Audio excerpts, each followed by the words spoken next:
I mean, I don't know when I was as last as this, apart from today, in the past few months.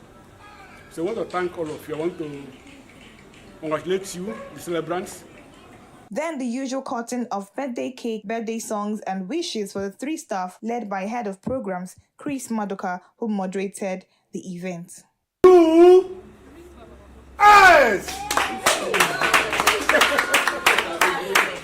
We paused at the point. As envisaged, the occasion provided both staff and management an ample opportunity to relax, wine and dine, and momentarily forget the busy work schedule. After all, as the saying goes, all works and no play makes Jack a dull boy. Once again, happy birthday to Collins, Quinsley, and Precious. Favor Nwachi for Signature TV News.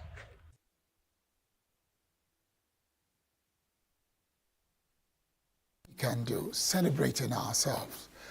Still on Southeast News, that's the news. We're taking a break. When we return, our conversations, of course. Stay with us.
Welcome back and to our conversation session.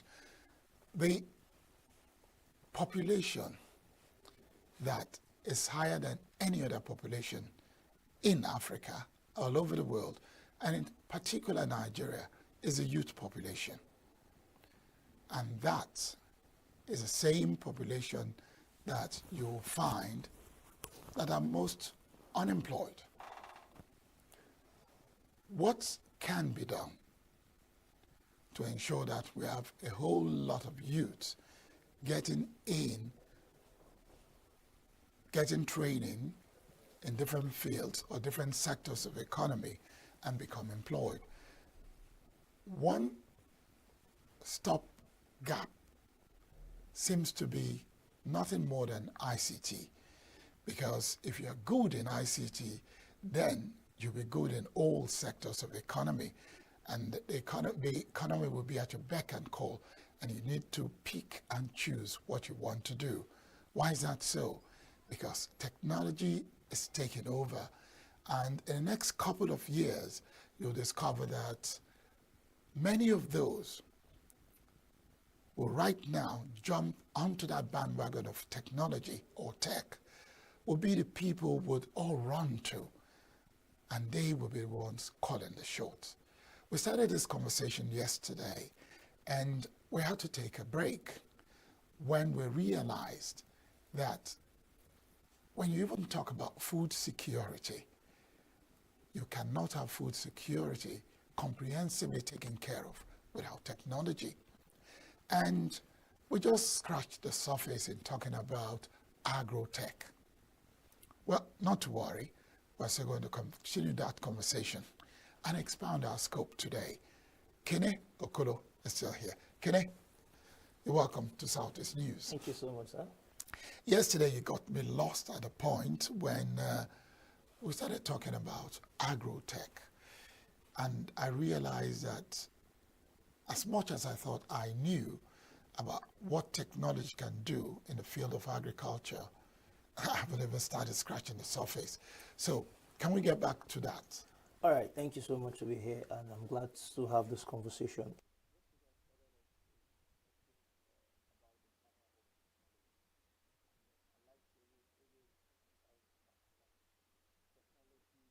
Nebula. What I mean by that is that regardless of whatever sector, the moment technology is infused, it expands every day. It takes it to a new height. And yesterday we pointed out so much about what it could do in agro-tech. And same goes to whatever sector we point out. All right, so one of the sectors, very surprising facts. One of the youngest billionaires right now is from New Zealand, and his name is Regan Magna. He's a 19 years old boy, and he's worth billions. What is he into? He's into fish farming, and he's been able to export salmon fish to over 50 countries. And then, studying, even going into his story, it's a family business. So now we need to look at this in terms of what we're doing in Africa and what we're doing especially in Nigeria. Especially in the southeast. Especially in the southeast. What are we doing? What is happening in our farms? Why are our farms lying fallow? Why do we have more people waging to build real estates, and then the farms are kept fallow? Nothing is happening there. And that's what's bringing about all of the spike and inflation, because there's no more going back to agriculture. We've left agriculture for really nobody. And also, I'm saying, one of the things we need to do to boost this at this time is bringing in technology, and then you have agro-tech. Thank you. Well, now let's look at agro-tech from the perspective of the land's being left fallow. Not just being left fallow, you discover that the drift of migration is from the rural to the urban areas. Now, some of those in the rural areas are aged, so it also impacts negatively on agriculture. So how can technology play any part now when you don't even have anything on ground, so to speak? I emphasized the fact yesterday about the 4 steps here, talking about first awareness. You see, the reason why a lot of people, they've been in cross migration from the rural to the urban, let's say is in the quest for greener pasture, is because all attraction has been on the city jobs. All attraction has been on the banking field. All attraction has been on the white collar job. We've made every other thing look like it's old-fashioned, it's left for the weak. But we need to understand that the real gold mine now is not the white collar job. It's not the guys carrying laptop. It's guys in the farm. That is where the money is. So how do we fuse it? Because we are talking of agro-tech, and you say it's not the guys carrying the laptop. So where do we come in? You see, when we understand here, let's not look at tech as the main focus. Tech is the enabler. I like to always emphasize that. So what we mean here is we need to look at what is the prime sector here, agriculture.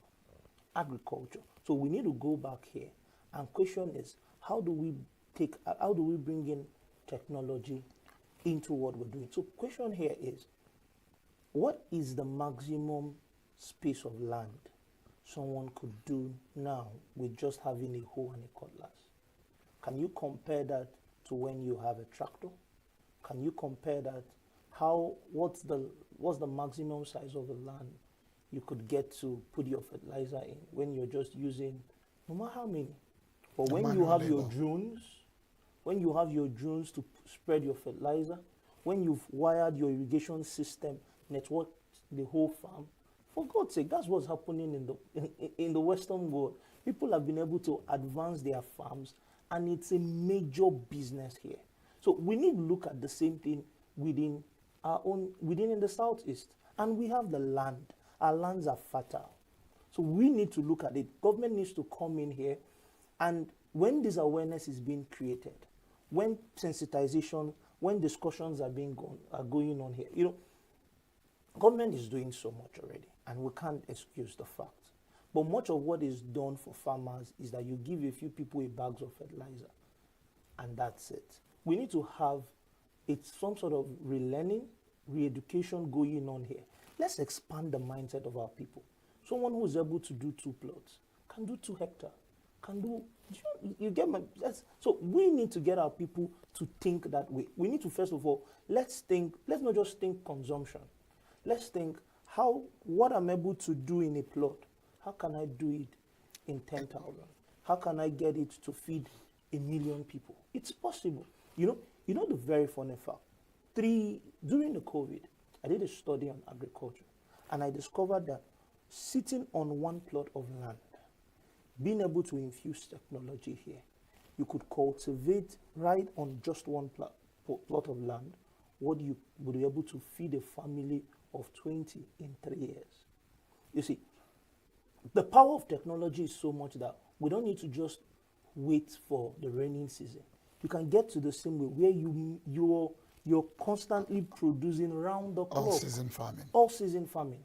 But this will be possible when we get to infuse technology. I'm saying that in my head. Now, relearning, unlearning, those attracted by the bells were ringing. Why were they ringing? The most difficult thing to do is tell somebody who is so used to the traditional ways of farming to say that if you have 2 plots of land and you've been farming this year in, year out, we can turn it around. No one is going to believe you. Because you were saying government is doing enough or a lot, and for us to now tell them, okay, you wait, people are going to go in there. Where do they get the seed money from to begin to invest? If somebody, for example, decides to have a services whereby these drones that can apply the fertilizer, these drones that can spray the chemicals, these drones that can help you with the farming and also give you the global position of your farm so that in case you need your farm to take an agri loan, it will be easy to access it and do all that. Where are you going to get money to get all that into your farm? So governments still need to come in. They need to come in. As tech is an enabler, government can also become an enabler, creating that environment. Because at the end of the day, if there is food security, government would have a whole lot of time to think about other things. So how can we get all these different parties working together to ensure that there is food for everyone?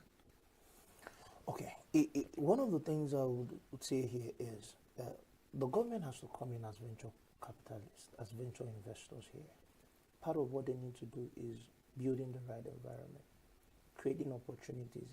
It's the government that can get the farmers together and say, put yourselves together, maybe as cooperatives, and then you can be able to start running, get some of these international partners to come and start running some level of awareness, sensitization talk, trainings on how we can build this.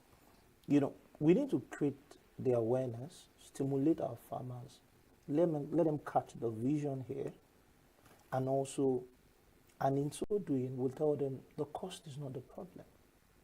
The average farmer, it's already a burden if you're asking them to get as a tractor, because How many of them can afford one? to rent a tractor for a day is $250,000 for a day.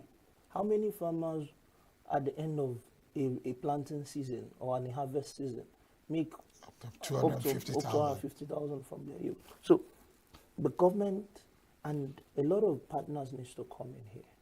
The first is the willingness from our people. And yeah, our people is willing. With the state of things in the country, nobody is going to sit back. But everyone, but also a willing and being able is not the same thing. People can be willing, but they don't have the capacity here. So what we're going to ask on the part of the people and the farmers is coming together in terms of cooperatives, putting their ideas together. Why I'm saying cooperatives is they will have the numbers. So if we put your 10 plots, 20 plots, and all together, we'll have a number here. And then government should provide the enabling environment here. One of the very interesting information that I got yesterday was the establishment of a tractor plant in the southeast. And for me, it's a step in the right direction, but for me it's a baby step. We need to get, not just in terms of providing equipment, a lot has to go in terms of training, a lot has to go in terms of management, a lot has to go in terms of provision of funding, a lot has to also go in terms of market. A lot of times, you see, what is happening with our makers markets? The people who produce these things, do they have the right environment for exports? So these are all the goals where the government has to come in here, because the government has to build the landing pad, knowing fully well that this is going to be a benefit to everybody. It's going to affect the economy. It's going to affect everything. When it comes to unemployment, you see, agriculture is a gold mine in fixing employment issue, because it doesn't just give people employment. It makes them also employer of labor. You're still on to Southeast News, and we're looking at tech and youth development, ICT youth development, whichever way you want to put it. Now, many people, did I say many? No, not many. Some people are afraid of what AI can do. I was just reading something today that sounds outrageous, but it's talking about a robot that's going to be created where couples, women don't need to begin to talk about the difficulties of pregnancy any longer. A robot will carry to term and babies will be delivered and people will come. That is like an outrageous idea. But I am looking at tech from a perspective where those who have the opportunity or who can create the time, sometimes in creating the time, to begin to learn machine learning, to begin to learn how to get the AI to understand what you want and begin to create what you want for you. Imagine the scenario. 50 years ago, if you walk into a studio such as this, the type of facilities you would have seen would have been bulky, everything bulky. But these days, they are trimming down in terms of size, and the quality you get is far higher. So my question is, how can we in the Southeast get into tech to begin to do things that will positively impact in the life of the youths and also impact on the general public? Okay. And what type of choices do they have? Choices. Yes. Okay. The first of my list would be, first we need to not see tech as a threat. We need to not see tech as a threat. I'm sure you would be able to tell the story better than me. I was just born back yesterday.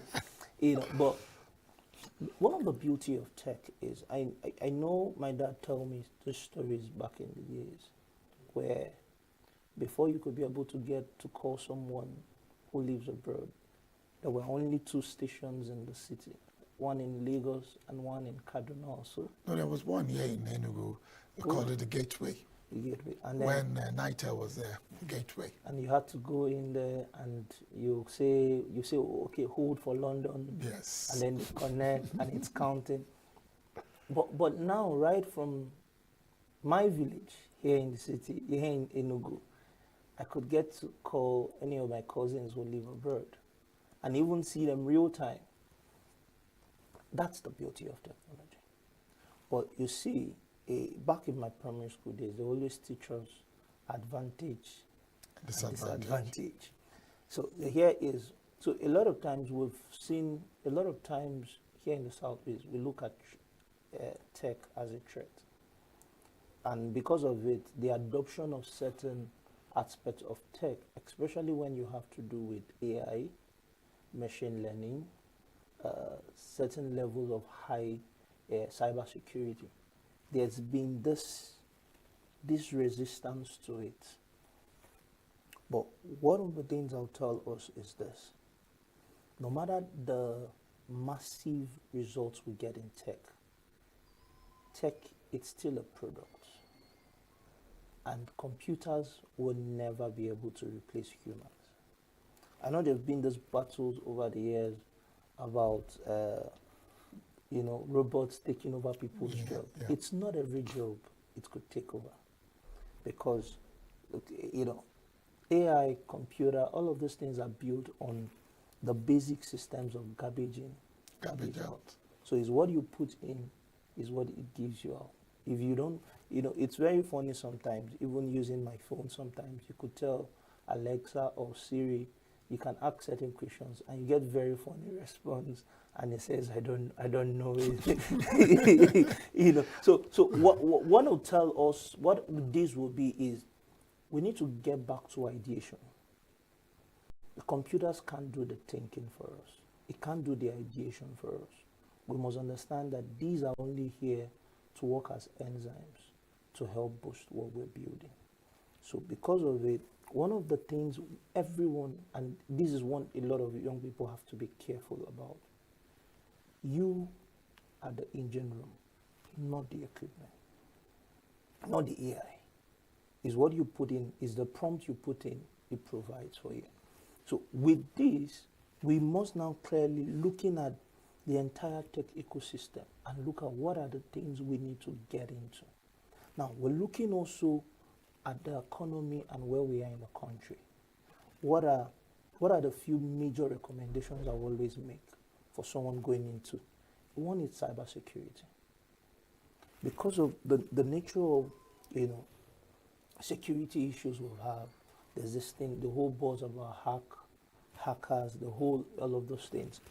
It's cybersecurity is one major. Secondly, also I would do a recommendation in terms of data analytics. I always argue on this, but statistics always proves otherwise. That this part of the world is weakest in terms of data. Because till now, you can go to some of our ministries, things are still done. I don't want to say manually. I don't want to say traditional, maybe manually. And so a lot of those, and this because really, some people will tell you the manual way is still the better way. Oh, I beg to differ. The manual way it's not the best way, because till now, we have students who left school some years back and they can't find records of their WAEC on, because they'll tell you the rain now fell in the school. And these are people's many years of labor and work, and you can't provide for them. But imagine if this is stored in some sort of cloud system, it will always be accessible. You know, let me give a story here. There was a school somewhere in the UK that was facing a lot of crime issues. And how was it solved? It was solved by a 24-year-old engineer. One of the things he discovered is that crime will always happen where there is no monitoring system. So all he did was properly lit the environment of the school and had cameras everywhere and just established a central control room. Why is this not happening in some schools? Why is this not happening in some states? I'm glad and you know, remember some states also. The second also issue here when working with technology also is that we must have a maintenance culture. We must have proper management and maintenance culture. So, because you see, tech, when we want to start infusing technology in what we do, we must keep it up to date. We must keep it up to date. Then we look at, you know, COVID helped revolutionize a lot. One of it is in terms of communication. Before then, a lot of people were struggling with having online meetings, remote working. COVID moved all of us there. You know, my dad is almost 80. Before now, we used to have difficulty getting him a mobile phone, an Android, a smartphone. He was comfortable with the old way, just pick. COVID, no one of us could visit him. The man had to come online by force. And so, let's not look at it as straight. We have to first accept it. And because of it, accepting it means, one, we have to learn it. We have to give ourselves to it. And then we have to start adopting it as a way of life. In terms of adoption, and also we need to move full scale into application of it. And so, what are the training opportunities? Because remember, I said some people, the difficulty is making out time. But for some, by the time they show a little interest, they discover that the training opportunities are not there.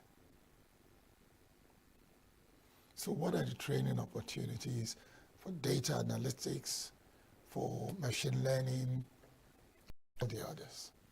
Okay. You talked about cybersecurity. So what are the training opportunities? All right. In a few states in the southeast, particularly ENUGU, I'm well aware that they have a tech hub. In fact, in building one of the tech hubs, there are about 3 tech hubs in ENUGU. In building one of the tech hubs, I was the one in terms of provision of resources and equipment. And we was building this particular one in one of the rural areas.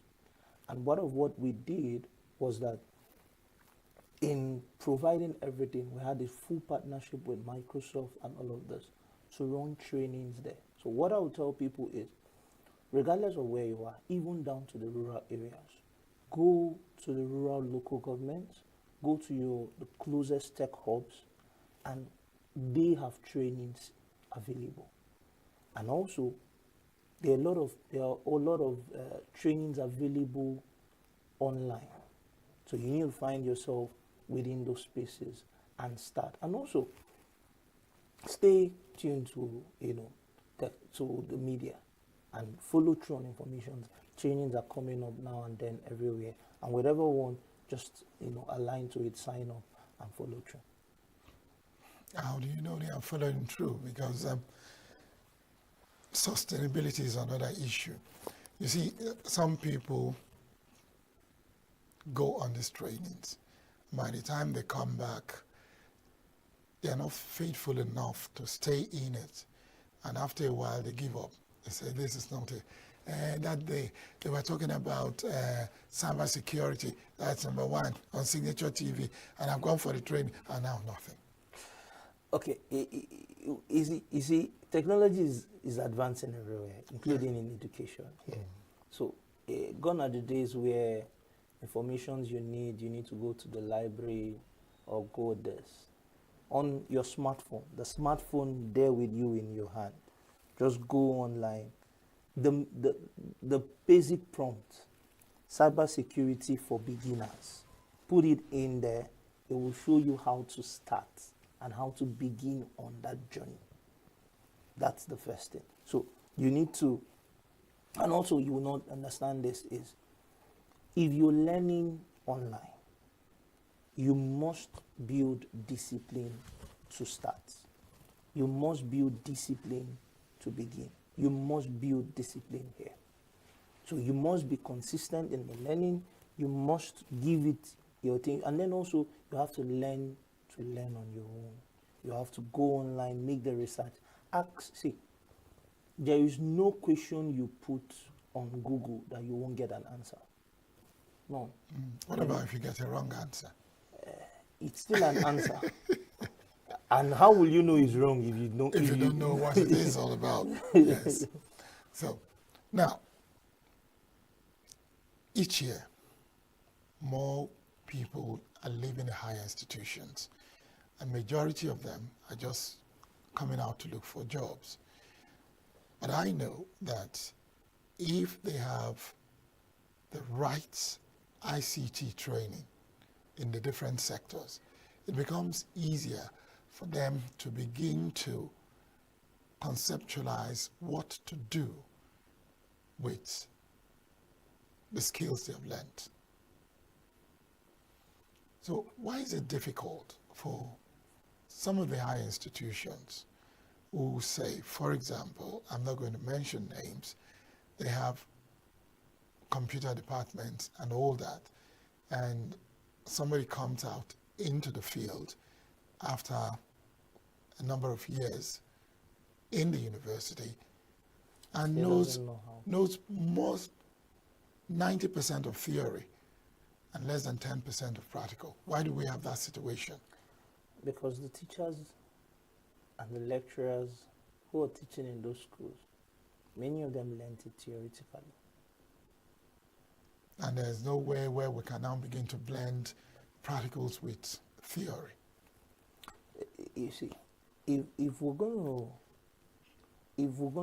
do that, a lot of what we have in school, a lot of re-education has to come in here, and we have to have a train the trainer program, where even the teachers who are teaching the students in the higher institution, how frequently are they upgrading? That's a major question here. You're right. Because you see, the thing so much about tech is, and ICT general, is that what is reigning today, will be old school tomorrow. And I can also sit in here tell you that what we're teaching in our schools, they are not old school. They are way back behind. I had someone. Don't tell me they are Stone Age. They are really Stone Age. Okay. But how can we get those things to be updated? It begins with first, we have to review the education policy, the education documents happening in schools. That's one. Two, the professors, the lecturers, the facilitators themselves need to know that some of the things they are teaching is not helping anybody. And what's the need for teaching? You see, if you meet the average young person doing well in ICT, 70% of them didn't learn it in school. It had to be some sort of after-school computer training. So what's happening in schools? A lot of what people go to school for is to just write the quiz, the exams, and just come out. It's almost as if school, in terms of giving you the practical hands-on skills, are not equipped to do that. I wish you were an educationist. I would have asked you, why not, if not? It still boils down to, because you see, people can't pass down what they don't have. Okay, if we go down to the if we go down to an average computer department in one of the higher institutions here, let them get the top professor here. Can he unpack a computer for you? Can he? Does he know how to upgrade the system? How many of them can? You could really count by fingers. And what I'm talking about, it's not even present day. It's not even a present day upgrade. We've moved past some of those things. You need to even check how many of them can properly operate their Android phone. And this is the gap here. We need to feel it, and the earlier the better. Definitely. Because if we're talking about ICT and youth development, we need to find a meeting ground or a melting point where learning, relearning, unlearning, and relearning becomes what we take as an everyday event in our lives so that we can grow. Okay, Kene, we've talked about agrotech. We've generally looked at ICT and tech world. Now, there was a situation where some young boys, Nigerians, used a phone instead of a camera to shoot and then use the laptop to work on it to make it look like a sci-fi film. And it was appreciated well outside Nigeria.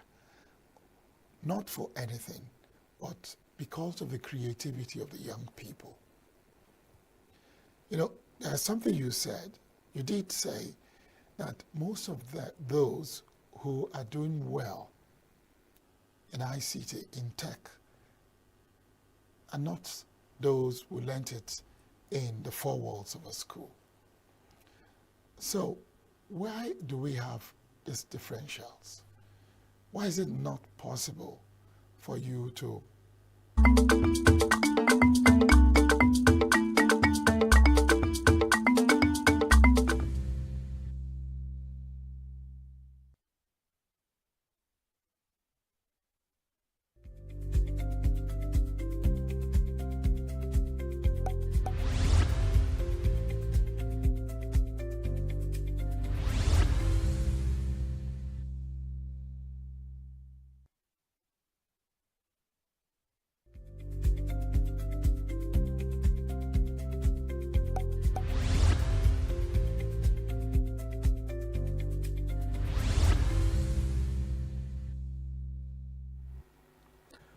Good evening, and welcome to Uncommon Conversations.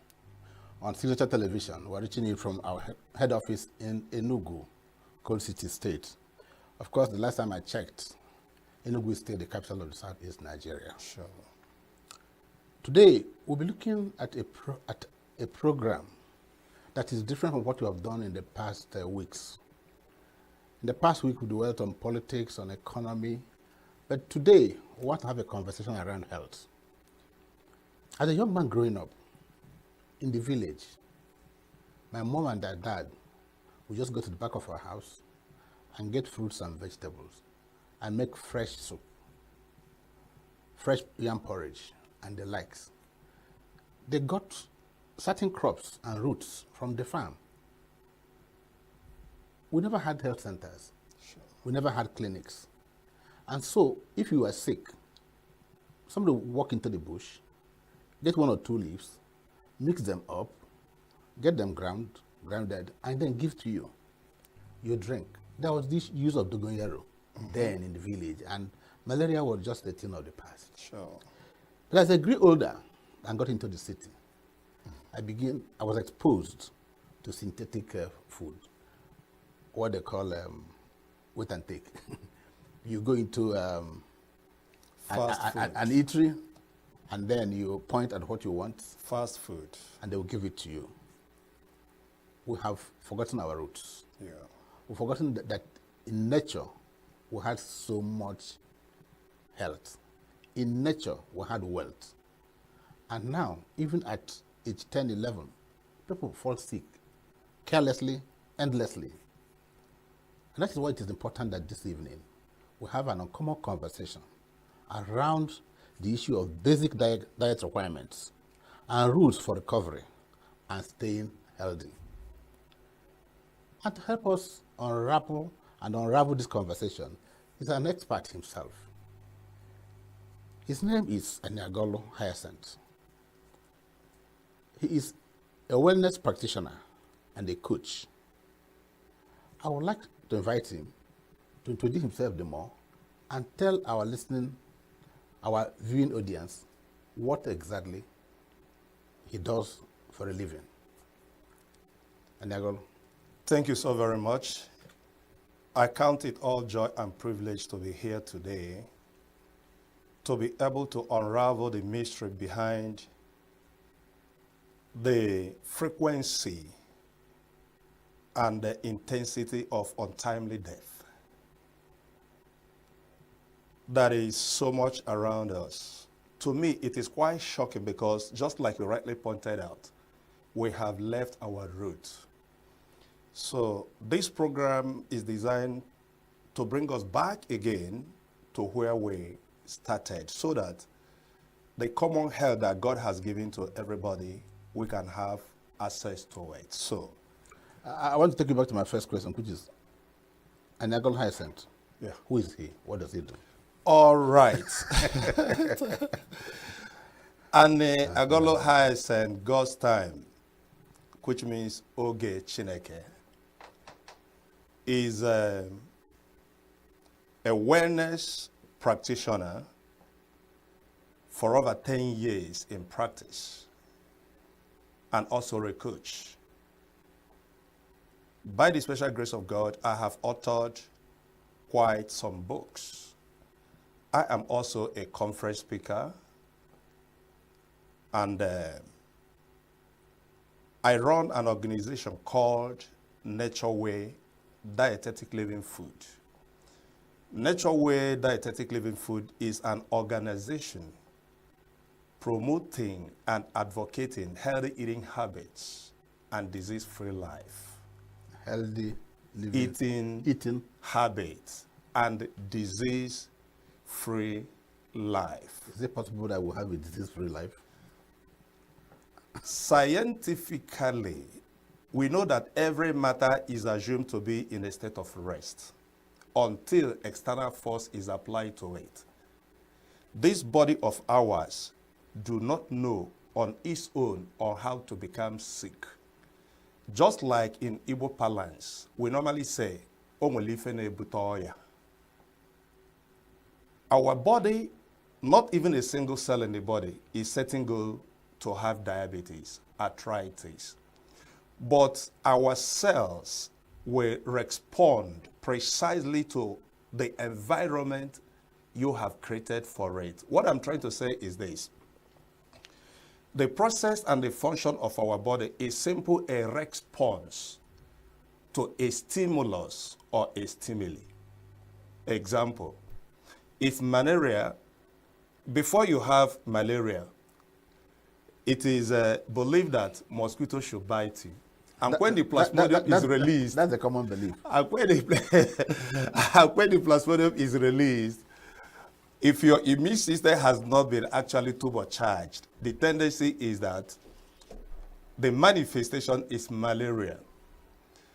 For you also to have diabetes, it's either you have hypersugar or hyposugar.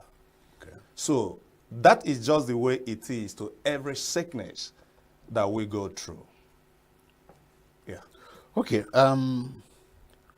When you say basic diet requirements, what do you mean? All right. That very phrase I like. I want to divide the phrase into two. Looking at basic diet requirement. We all know what basic is. We understand again what requirement is. But I think I have to dwell more on the word diet. Yeah. Anytime you hear the word diet, It's simple, suggests the food and the drinks one consumes on daily basis. By extension, we can say that diet could be well tailored, specific eating plan that one adopts or regimen in order to achieve a nutritional or healthy plan. For example, there are some people who don't like the way they look, and they have to do something to look better. So they have to design a particular diet plan. Either they want to lose weight or they want to gain weight. One also may be predisposed genetically to diabetes, a medical condition. And that kind of a person also need to fashion a specific diet in order to help him or her control the portion of sugar that comes into the body. Also, somebody may want to tailor a particular eating habit in order to influence the overall health. Somebody also who is into sports may decide to come up with a particular diet that will continue to trigger up what we call the ATP. What would that mean? All right, when we talk about ATP, we are talking about a particular hormone called adenosine triphosphate. It is how do I describe it now? It is a block of energy. When it is released into you, you come up with such a strength that you could finish what you have already started without, getting weak. So a particular kind of diet could be tailored to guarantee such results. Apart from it, if we have a healthy diet, it therefore suggests that we also have unhealthy diet. But for the fact of what we want to achieve in this very program, let's look a little bit on healthy diet. Whenever we talk about healthy diet, where do we go and get it? When we talk about healthy diet, we must include, 1, fruits. And you know that fruit is a wholesome stuff. It's not denatured. It is not devitalized. It is not demineralized. It is not processed. It didn't come with any additives that is not biological compatible. It is just the way God made it. Vegetable comes in there. It can as well be leafy vegetable. It can be tuber vegetables. Also, coming into it is what we call cereals. These cereals comes in form of rice. We understand what it means. Wheat, guinea corn, and the rest of them. So, also, good fats. We have about 4 classes of fats. Yeah. 1, the saturated, the unsaturated, the polyunsaturated, and also the monounsaturated. All of these fats are the same, but some tends to block, but some tends to maintain fluidity. Okay. Can you give an example of each so that our viewing audience may at least separate the saturated from the unsaturated? All right. And the other two. As we were growing right there in the village, there is a particular festival. I won't mention that festival because I have transited. Okay, go ahead. I have transited. So during that you are depriving festival, some people of knowledge. I've transited. In those days, when they are doing festival called Odo. Okay. I'm from ENUGU, Okay, go ahead. precisely over say village. Yeah. We expect to have friends and where we shall come around, so it is a time to eat and to drink. And before long, each family has a way of putting money together to buy cow, goats, and all of that. So the night, the eve to the race celebration, that cow or whatever is being slaughtered. And I watch our fathers gather the blood and the fatty aspect of that very animal, keep boiling it, and we eat all of these things together. Ngongo. Ngongo. Now that I have grown up and I say, wow, It's called Ngongo. look at where God delivered us from. And today we understand that such fat is not good. It is saturated. It's still done in the village. It's still not in the village, but that is why. No, but when they do it, they go to the farm, they climb the hills, they trek a long distance. Okay, they don't stay in an air-conditioned office. Yes. And all that. So they get burned out. Those days, there is no dull moment. There is nothing like sedentary kind Yes. of lifestyle. Somebody sitting in an office for 4 hours, 6 hours. No. Doing what? When he's done eating that, he goes to the farm and does some farm work. Work very, very hard. Sweat and all of this is burnt out. Now you come. You know, but because we are beginning to pamper into the influence of civilization, a whole lot has changed since then. So the truth must be told that we don't have to indulge in such practices because they will become hydrogenated. And when they find their way inside of your body, right inside of the blood vessels, they begin to clot it, resulting to what we call atherosclerosis. This atherosclerosis, we won't go into that.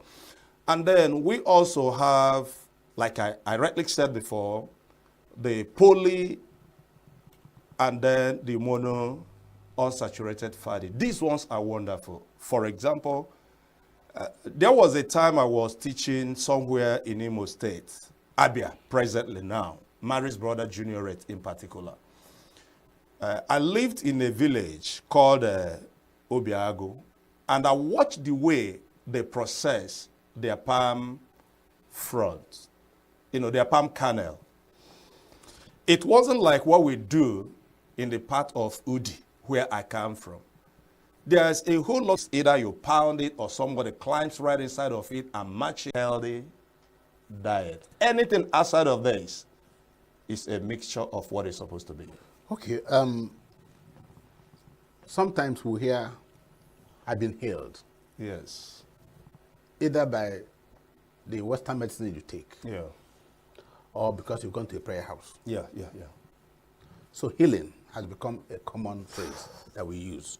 So is healing and staying healthy the same? If you are healed, are you healthy? And if you are healthy, are you healed? I don't really know where you are watching these broadcasts. I think it's going to be a game changer if you take time to listen, because I'm choosing my words. Healing and staying healthy, they are not the same thing. The disparity is huge.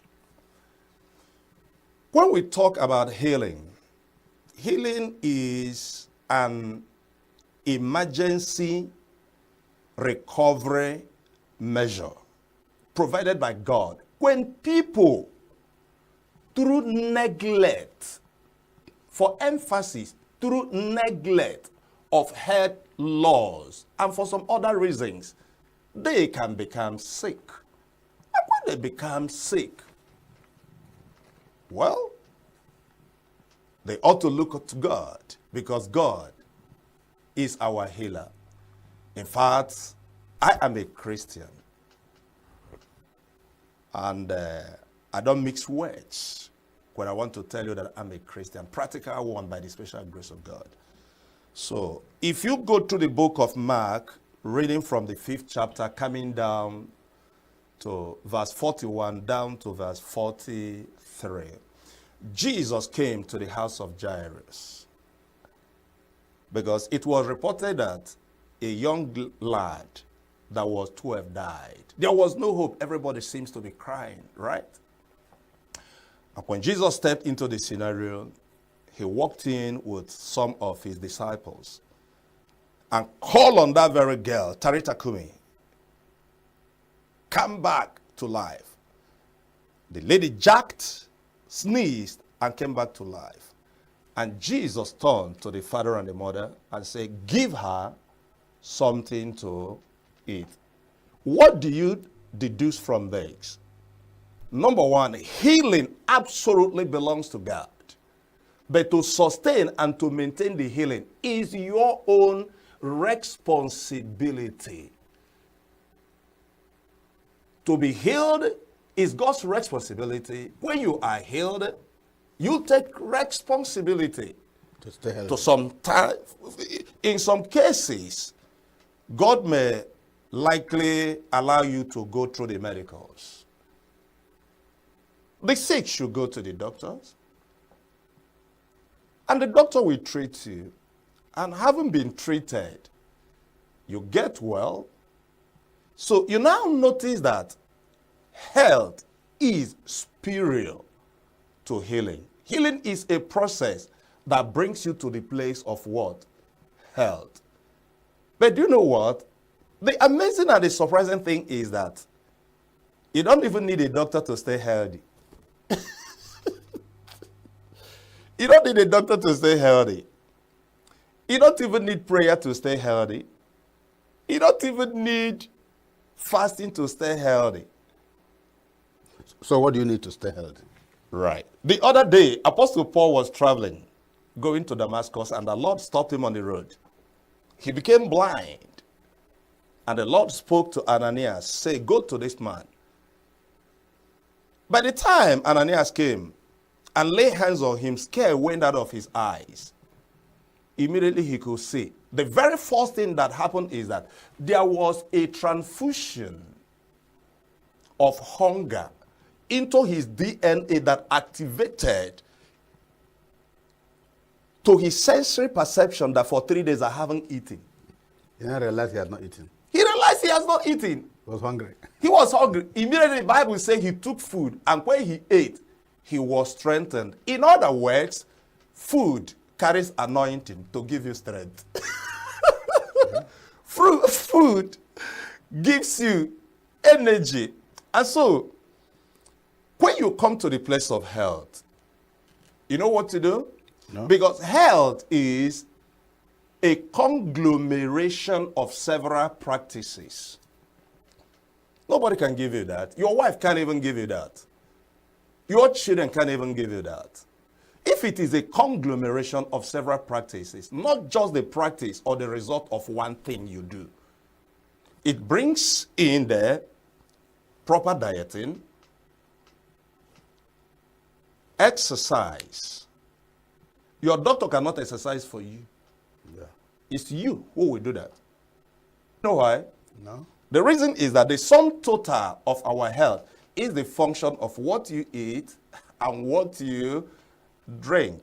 And if you don't make conscious effort to understand your physical body relationship with the articles of what you buy and eat, you may be on your way to the grave. Now that we are pampering into the influence of civilization, you remember what you said when we started this program, how we go to the backyard, collect the greens and all of that. Nobody cook and eat it 2 times the next day. You cook and you finish it. The fridge is there. I have nothing against fridge, but we should understand what fridge is. Fridge is simply a preservative. Something that will help you to extend the shelf life of whatever you put in there, that all to decay if it is not put in such environment. But today, most people, before they take water, they have to touch it. If it is not cold, they won't take it. Which kind of lifestyle is this? Apart from that, we have a lot of eateries around us there. 5G life. That is where we are today. Microwave type of life. And it is showing. But this is like my way of sounding warning to whoever that cares. If this health and life is your own, really have to rise up and take responsibility. Okay, we shouldn't take a short break, but before we do that, I just want you to speak to this issue. What happens to our health? What exactly happens to our health when our diet is faulty? When you have a faulty diet, what happens to our health? I'm becoming emotional now. That have to be. That have to be. Because I have seen people who ought to live just die. Not because God wants them to die. Not because of witch, not because of wizard. But we say whatever happens to them, Stealing from you and you don't know. Faulty nutrition is insidious and unrecognized. In fact, that word insidious is being described by the world,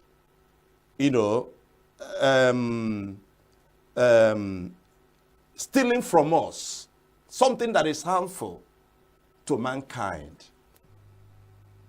The way you are made is just the way the food you ought to eat is made. Let me even go a little bit to the scriptures and then back it up with science. If you go to the Bible in Genesis, the 1st chapter and 11th verse, the Bible tells us the plant kingdom came from the soil. And you go to Genesis chapter 2, the 19th verse, the animal kingdom emerged from the soil. Genesis chapter 2 and the 7th verse, the man that we eat from the plant kingdom and from the animal kingdom also emerged. What does that say? And we only deliver nutrients for ourselves to regenerate, repair itself. You know what he did? God now commanded us, say, carbon, go into the atmosphere. Hydrogen, go into the atmosphere. Oxygen, go into the atmosphere. Sun, begin to heat the plant. Through the process of photosynthesis, carbon, hydrogen, and oxygen come together. They become what is called carbohydrate. So God kept your food that will give you energy in the plant. So you see now that plant is like your filling station. When the one in your body finishes, where do you go? You go to the filling station, to the plant, and get enough of it. But today, somebody will turn a grain of maize to something else, to something that is yellowish, and little children will eat it and lick their fingers. When you give them one apple, they will not take. I will not mention names. You know what I'm talking about. They have denatured all of these things, added things that are not biologically compatible, which the body cannot use. And two things is happening to our physical body. Number one is deficiency, because you haven't provided the nutrient density that the body needs. Number two, you have brought in things that are foreign. The body do not recognize it. And if the body do not recognize it, they will trigger what is called free radicals, destructive active molecules. And it is implicated in over 80% of the chronic diseases that people are going through. Faulty nutrition. It is an insidious and an enemy of mankind. Okay, if you're watching us, we're still holding on common conversations. And our guest is still ENUGU Hyacinth. But we're going to take a short break. When we come back, we'll continue the conversation. Don't go away.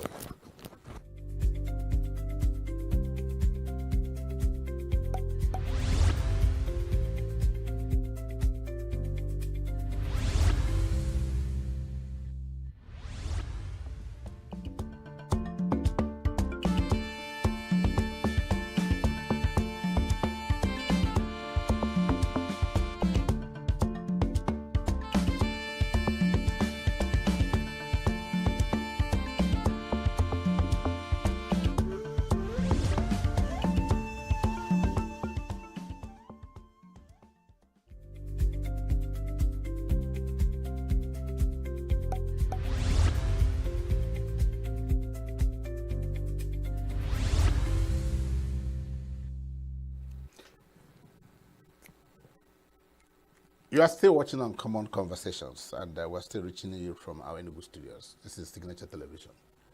ENUGU Hyacinth, My brother. you put me in the spirit. Honestly, you put me in the spirit. You've gone biblical, and you've been quite scientific. I'm going to ask you, if I look at your stature and I look at mine, and for one moment I imagine I want to come close to what you look like. What would I do exactly? Discipline. I'm very disciplined. In what aspects? Is discipline. Tell me. The other day, I had a patient come visit me in my office here in ENUGU, in our school, where we train people, families come, family that are predisposed to conditions like diabetes. They normally come. I will put a projector and begin to show them what diabetes is all about, even though they are predisposed genetically. We show them that genes do not determine whether you can be sick. What does? Genes never. Genes can only function simple by being activated. And nutrition is what plays a key role in determining which of the genes, either the good or the bad, that can give expression. For example, if you have a palm kernel, right, which is a potential seed, put it on top of this table for 20 years, it will not give expression. Take it outside there, plant it, give it 3 months, water it, manure it. What happens? It will grow. So, what's the difference? Because of environment. It takes discipline to create a healthy environment. So what you eat is very, very important. So when the young man stepped in, I told him, you'll be fine. He was even thinking he's somebody that poisons and all of that. I said, keep that aside. Let's deal with what we are seeing. We will get to that one later on. So I sat in them, I said, if you will ever practice what I'm going to teach you, you will infallibly recover. He said, what? I say infallibly. Write it down somewhere. Because it is lifestyle related. It is not an inheritance. It is lifestyle related. Okay. And I told him, beginning from now, this is your regimen. Stay on this. And he kept staying on that 1 month to 2 months. In fact, the result was awesome. Quite a good number of families with conditions that have defiled, so many things they have done, start coming. And when we change your thinking about eating, we have helped you 50%. You need discipline to implement it. So if I tell you what I do, that as I wake up in the morning, as I pray, I just want to see your daily diet, what it looks like. as I pray, I wake up, I try to dress bed. You know, the culture of waking up and dressing bed is gradually going. Yeah, but that is the very first. It's almost gone. Yeah, but that is the very first exercise you do. Because God even said, using Apostle Paul talking to Timothy, do physical exercise because it has profit in it. So, you bend, you squat, you dress your bed. The next thing is you brush your teeth. What you also use to brush your teeth is very, very important. Yes. I grew up in the village. I can still remember using dogoyaro stick. Yeah, it's very healthy. When we will be running down the hill going to fetch water, there are particular plants there. We just cut them, use our teeth, remove the other part, and clean. Nothing is wrong with our teeth. It's just that we have eaten. Yes. I don't understand what is happening with us. Even in the primary school, they taught us how to use charcoal to clean our teeth. But today, take up a tube of any paste you are using. What you will see will amaze you. I did a program for the former governor of Imo State, Rochas, when Dr. Bumi was the chaplain, person there. He invited me after listening to me. By the time I finished, the Imo State Speaker, by name, His Excellency Ihana Acho, asked me not to go. I was in a hotel for 4 days. And he took me back to his house. I said, that is where we're going to sort it. I did what is called kitchen cleansing. Bring everything you are using in the kitchen to prepare your food, ranging from your salt. We begin to look at the salt. And we discovered that the salt we are using is lacking a lot of electrolytes. The salt in the market. Yes, the white salt in the market is lacking a whole lot of electrolytes. What I personally use is Himalayan natural sea salt. It has 92 electrolytes in it, and also a wonderful, substance that can alkalize your system. So I brush my teeth using an organic toothpaste. I've not come here to promote anyone. Don't promote anyone. So I don't mention anyone. You pay for it. But then you must know how to read label. There is something I found disturbing. There are things we use externally that we don't have to use internally, like sodium lauryl sulfate, SLS. It is a surfactant, something we use in producing soap, in making soap to foam. So of what use is it there? Sometimes we'll find it in our toothpaste. You do your due diligence. Okay. I'm not going to mention any of these things. The sorbitol are they're wonderful. The hydrated silica, they're wonderful. So many of them. But you need to find out what you are using if your life is very important to you. Reading label is very important. So I use an organic toothpaste. Shortly after that, I have to take my warm water in the morning. Why must I take warm water? I still remember my grandfather. Early in the morning during the hammer time, he will wake us, all of us. And we will be there about the hour 3, 4. In the morning hours, he will be gathering palm front.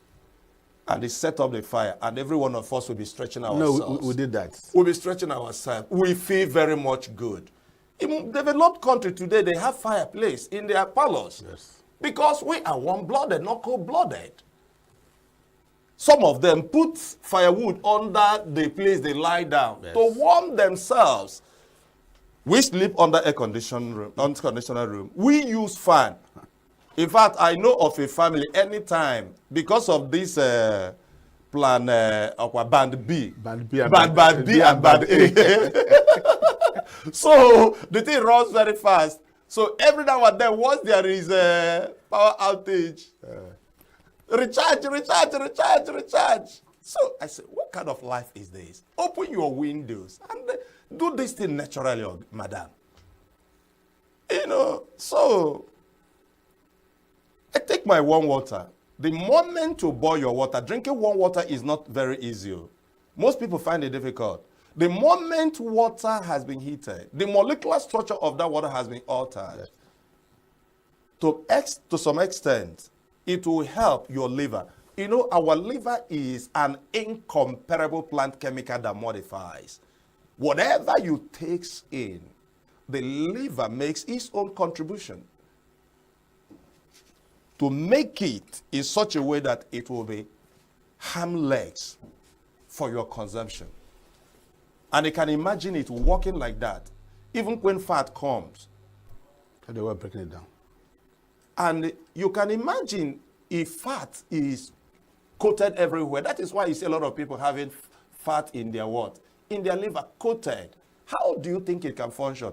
But using warm water to some extent can give a lease of life to your what? To your liver. And your liver will detoxify better. Haven't done that. The next thing is my fruits and vegetables. I tell people that blender and then juicer is more important in a home than the gas cooker.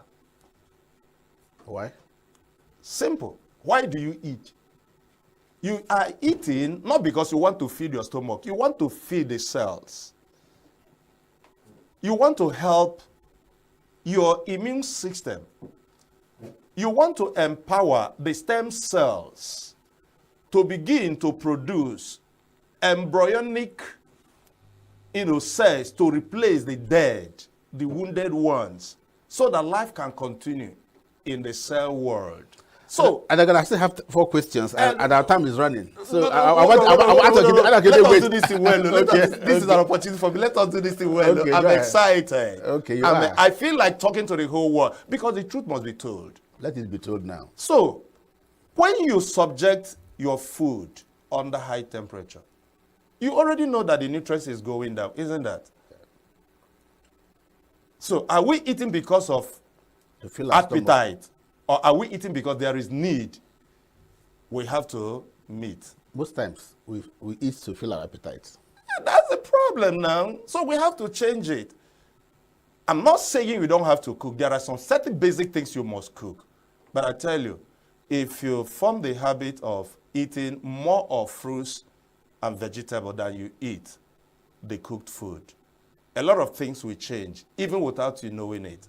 Because that is how you supply your body the ample, nutrients that the body also needs. So when I have done that, then I relate with people. Because in Igbo, onye wiwe okali anjo. Anybody who triggers you is trying to steal your health. You must learn forgiveness whether you want it or not. Forgiveness is a virtue that God gave to us to begin our relationship again, to bring back our health status again. When you are angry, agitated, unforgiveness, you are carrying a load. An excess load. All you need to debunk, take away all of these things. You feel lighter, you'll be in a lighter mood. Even when you eat, you will enjoy what you are eating. That is why I say health is not what the doctor can give. You must make up your mind to be healthy. So I try to practice all of this. Sometimes I don't get 100%, but I live under the consciousness that I must do the right thing all the time. Okay, very briefly, after seeing a doctor, assuming I'm sick and I'm going to see a doctor, what do I do next? Listen to me. Don't become a doctor you are not. The doctors are trained. The moment you discover that you are sick, it's just like you're driving a car. You don't just have to become mechanic overnight. Yes, you will listen to the symptom of your car because symptom is an internal mechanism planted inside of God, inside of us by God, to remind us that something is wrong. And when you check out the expert in that area, the expert will fix it. It is your right to know you are sick, but it is also your right to go and see a doctor. And doctor will do clinical examination, diagnose, find out exactly what the case is, and immediately commence treatment. And when you've been treated, because it's like an emergency, at this point you don't know what to do. So you needed them. The moment you go there and you're okay and you're out, take responsibility. You are personally responsible how good you can become at what is important to you. If your health is important to you, take responsibility. How do you take responsibility of your health? Do you know? Can I ask you a question? Even if you go to the best hospital in the whole world, Johns Hopkins, that is in Baltimore, United States of America, and you get yourself treated and you're back, and you start indulging again in practices that will lead to sickness and disease, what happens? You will fall sick again. Yeah. So what do you do after? So what you do at this time is this. You have to adopt a very good diet and lifestyle that is okay. Because when your diet and your lifestyle is right, you don't have need of taking so many petrochemical synthetic drugs. But do you know again, when your diet is wrong and your lifestyle also is wrong, even the drug you are taking is useless. It will not help you because you are curing yourself and you are doing the same thing that is causing the sickness and diseases. So you need to take responsibility by personally understanding your physical body relationship with the articles of the food that you need to eat and engage in eating that very food appropriately and at the right time. Okay. Supplements. by the word supplements, we should know what it means. Supplements have become a way of life in this country. Yes. There are too many of them everywhere. Yeah. Okay? Yeah. Actually, is an abuse when purpose is not known. Abuse become inevitable. Supplements suggest that something is missing and we need to make it up. Something you use to add to the deficiency. That is what is called supplement. Okay. Today, we have technology that has the ability to isolate these nutrients that we needed organically and package it. And these things are encapsulated. Some are in tablet form, some are in syrup form, some are in powdered in granule form. They are called supplements. The idea behind it is that you're supposed to take about 30 international units of tocopherol, which is vitamin E. You haven't gotten it. You need about 1,000 milligrams of ascorbic acid. You haven't gotten it. Then you can supplement so that aging will be graceful. But some people today carry it because they are not trained.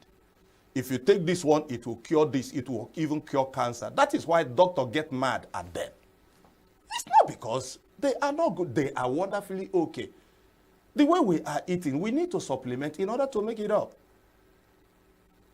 I was privileged to be invited somewhere in Bonny Island to see a white man. He lived all his life in the ship. The bomb is, he won't even find bomb again. But the stomach is very big. I tried, it pains everywhere. The only way I can help is to engage what I call masticator. There is a machine that is called masticator. It will preserve the enzyme, the biological catalysts that facilitate the biochemical reaction when it comes. And then add up, supplement to it in the area of his need. Amazingly, this man gradually returning back. Supplement is an integral part of how we can recover and stay healthy. There are families that are privileged to have people abroad. Yeah. And over time, you see them sending this thing. But the people that are bringing it to, they don't know what is it. They dump it. Okay. Because they are not trained. But gradually, people are beginning to know that supplementation is part of recovery and staying healthy. If you come to me, I will consider your sex, I will consider your age, I will consider your blood group and your gender, and recommend for you something that is beautiful and awesome. In fact, right as it is now, on my hand, I have what is called double stem cell stimulator. What does it do? Stem cell. Stem cell is the new biology. Stem cell is, I call it a recovery of life or longevity cell. This stem cell is not specific to any of our system. It doesn't know the cell that is in the nervous system. It doesn't know the cell that is in the cardiovascular, the gastrointestinal, the urinary genital, the musculoskeletal. It doesn't respect it. The job is, if you trigger it, it will produce embryonic cells, looking for where there is damaged cell and replace it. That is how I reverse diabetes. That is how I reverse high blood pressure. And so many other, lifestyle-related cases. I use stem cell to do all of this. Very fast one, because our time is actually galloping. Yeah. It's galloping. Yeah. Now, a lot of people have watched you. Yeah. Our audience. Yeah. They'll be wondering, for all you've said, Yeah. what's the way forward? For me, I've said this, I want to look as thin The as way I am. Yes, I want to cut myself to what you have. So I want to get off this chubby part of me. I thank God. Okay. You feel like breakdancing. So what's the way out and the way forward? Way forward is this. Very briefly.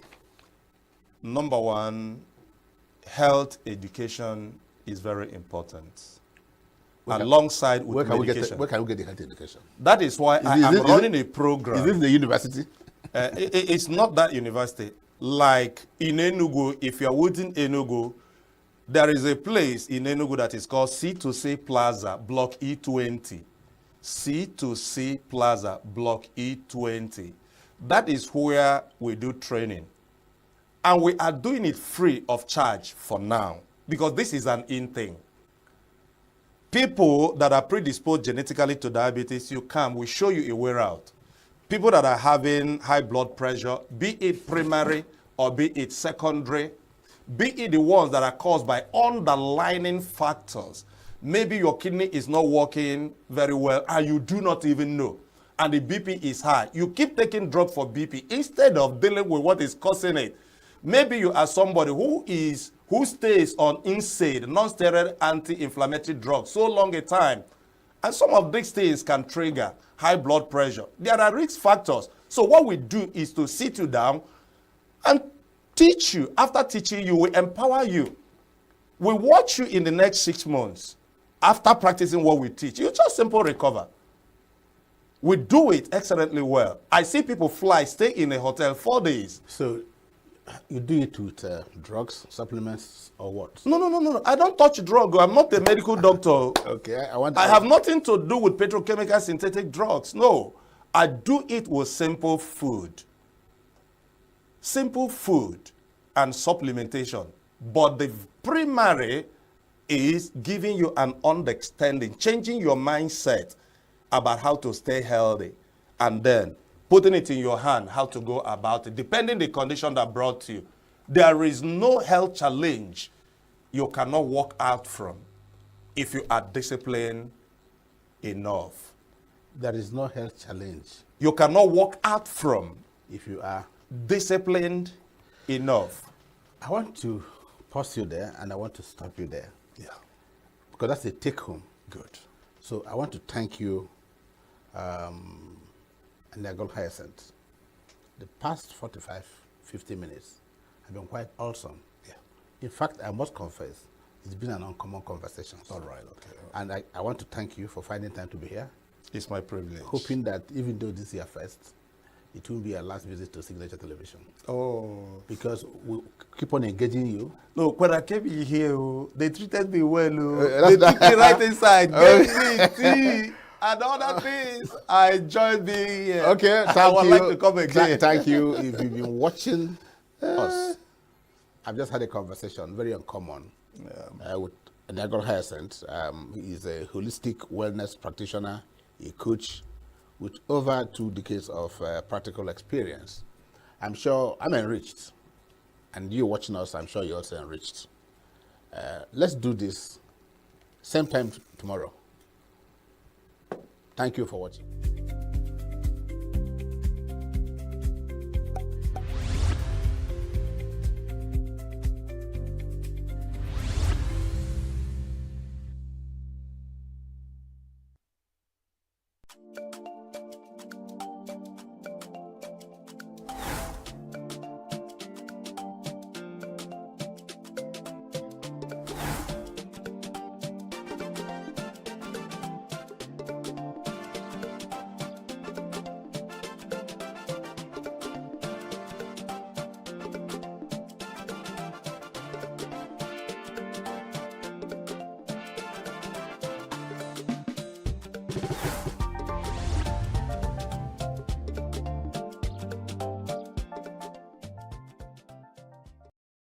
The high level or increase of unemployment is individuals' fault. Majority of the people blames it on the government. Because I look at it that majority of us went to school to study how to be employed and not to become employers. You understand what I'm saying now? So a situation whereby you are being programmed or being worked on in such a way that you believe that once you finish your education, there is a government job such as white collar job awaiting you, then we are deceiving ourselves. But I am trying to tell us that if you went to the school to acquire knowledge and put the knowledge into work, it will benefit both you, the society where you are, and the entire nation. The high level of unemployment in Nigeria is alarming. like it's mind blowing.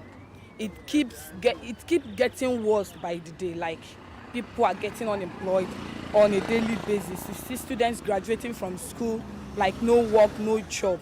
So I won't say it's anybody's fault.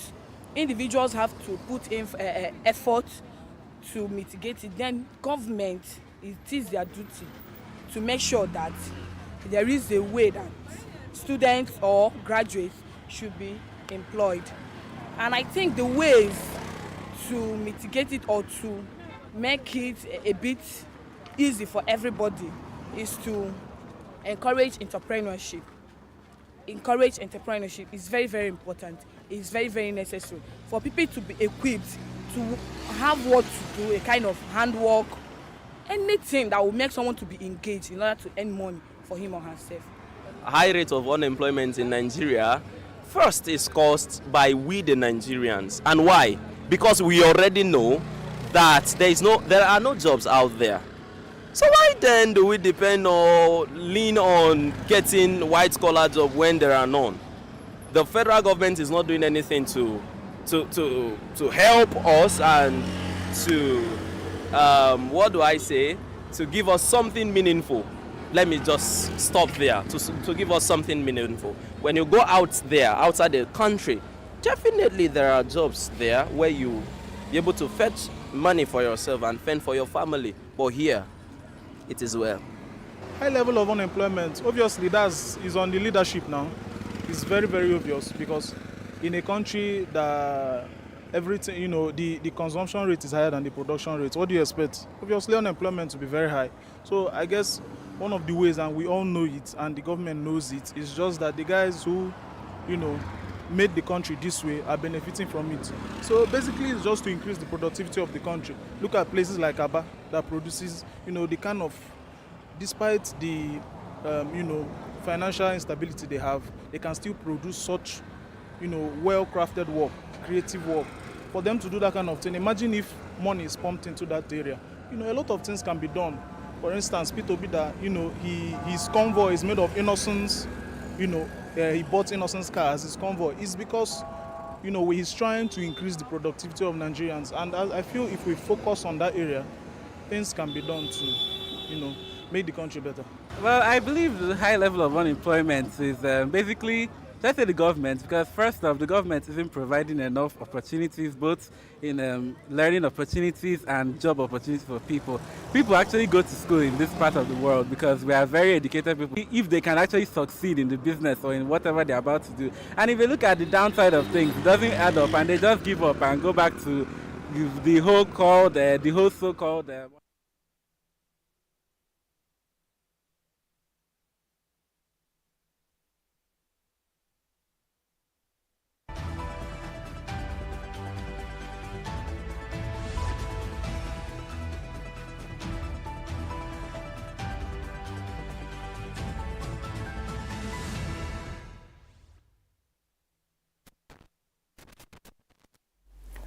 Welcome to Signature TV News. I am Barry Kumo Ado.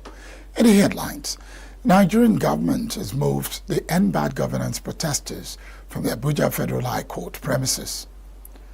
IGP summons heads of investigation unit over poor conditions of miners. Voting underway in swing state of Georgia in U.S. presidential election. And German foreign minister calls for liberation of all Ukrainians during visit to Yadinen. Details shortly.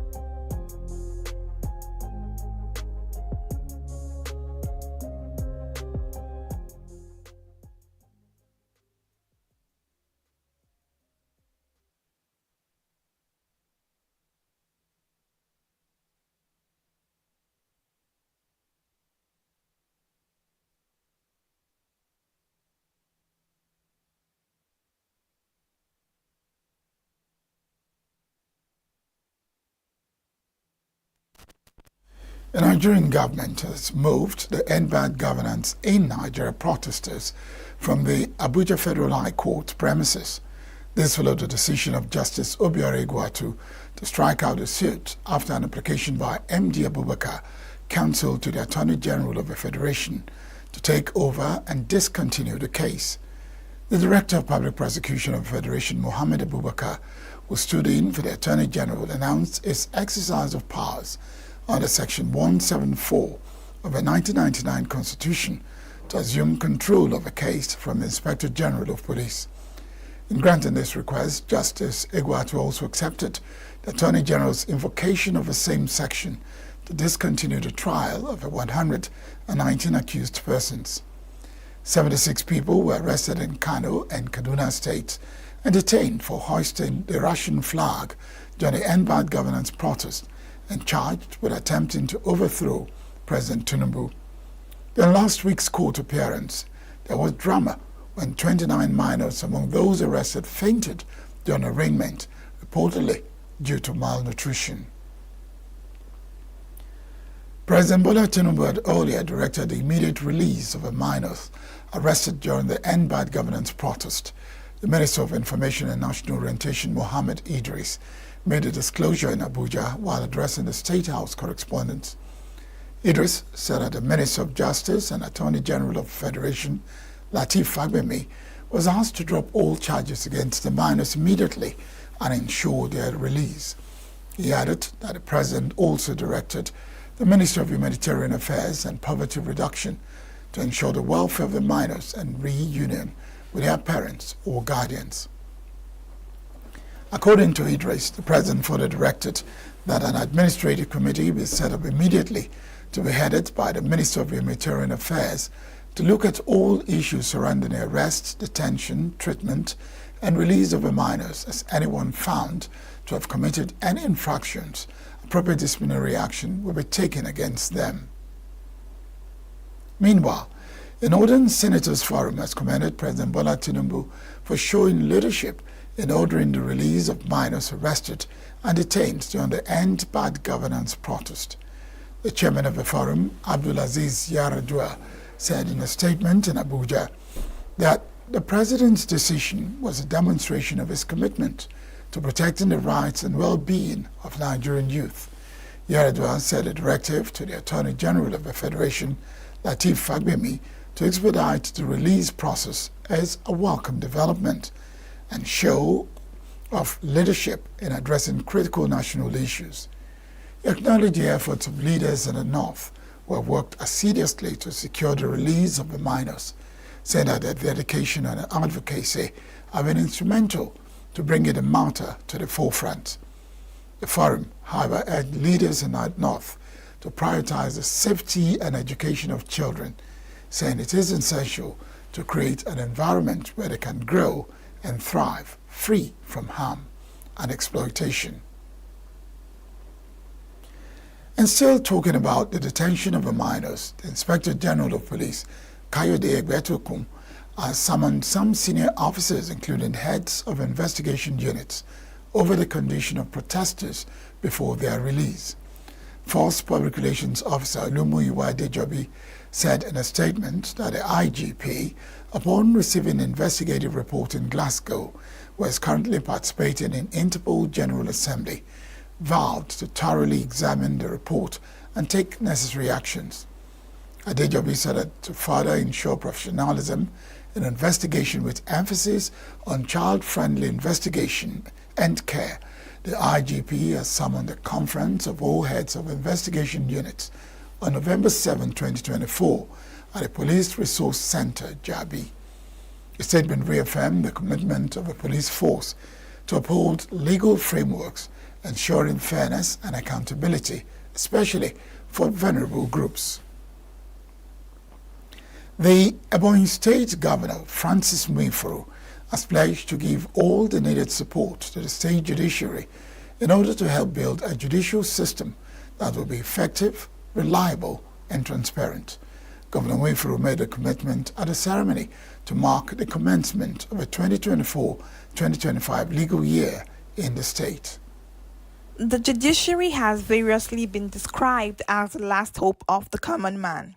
This role can hardly be discharged if the judicial system is bedeviled by injustice, undue delays, and inefficiency.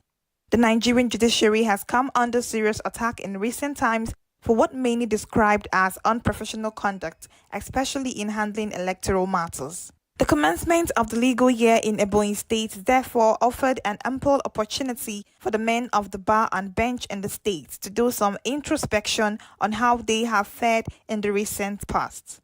Speaking at the event, Ebonyi State Governor Francis Nwifuru promised to play his role to ensure the advancement of the legal profession that will serve the needs of the ordinary citizens. I want to enjoy the judiciary as an institution, to continue to strive to meet the demand of court users or litigants and the general public to remain steadfast in the discharge of their duties of adjudication, in meeting with the expectations of the society and generally to press up for the challenges ahead.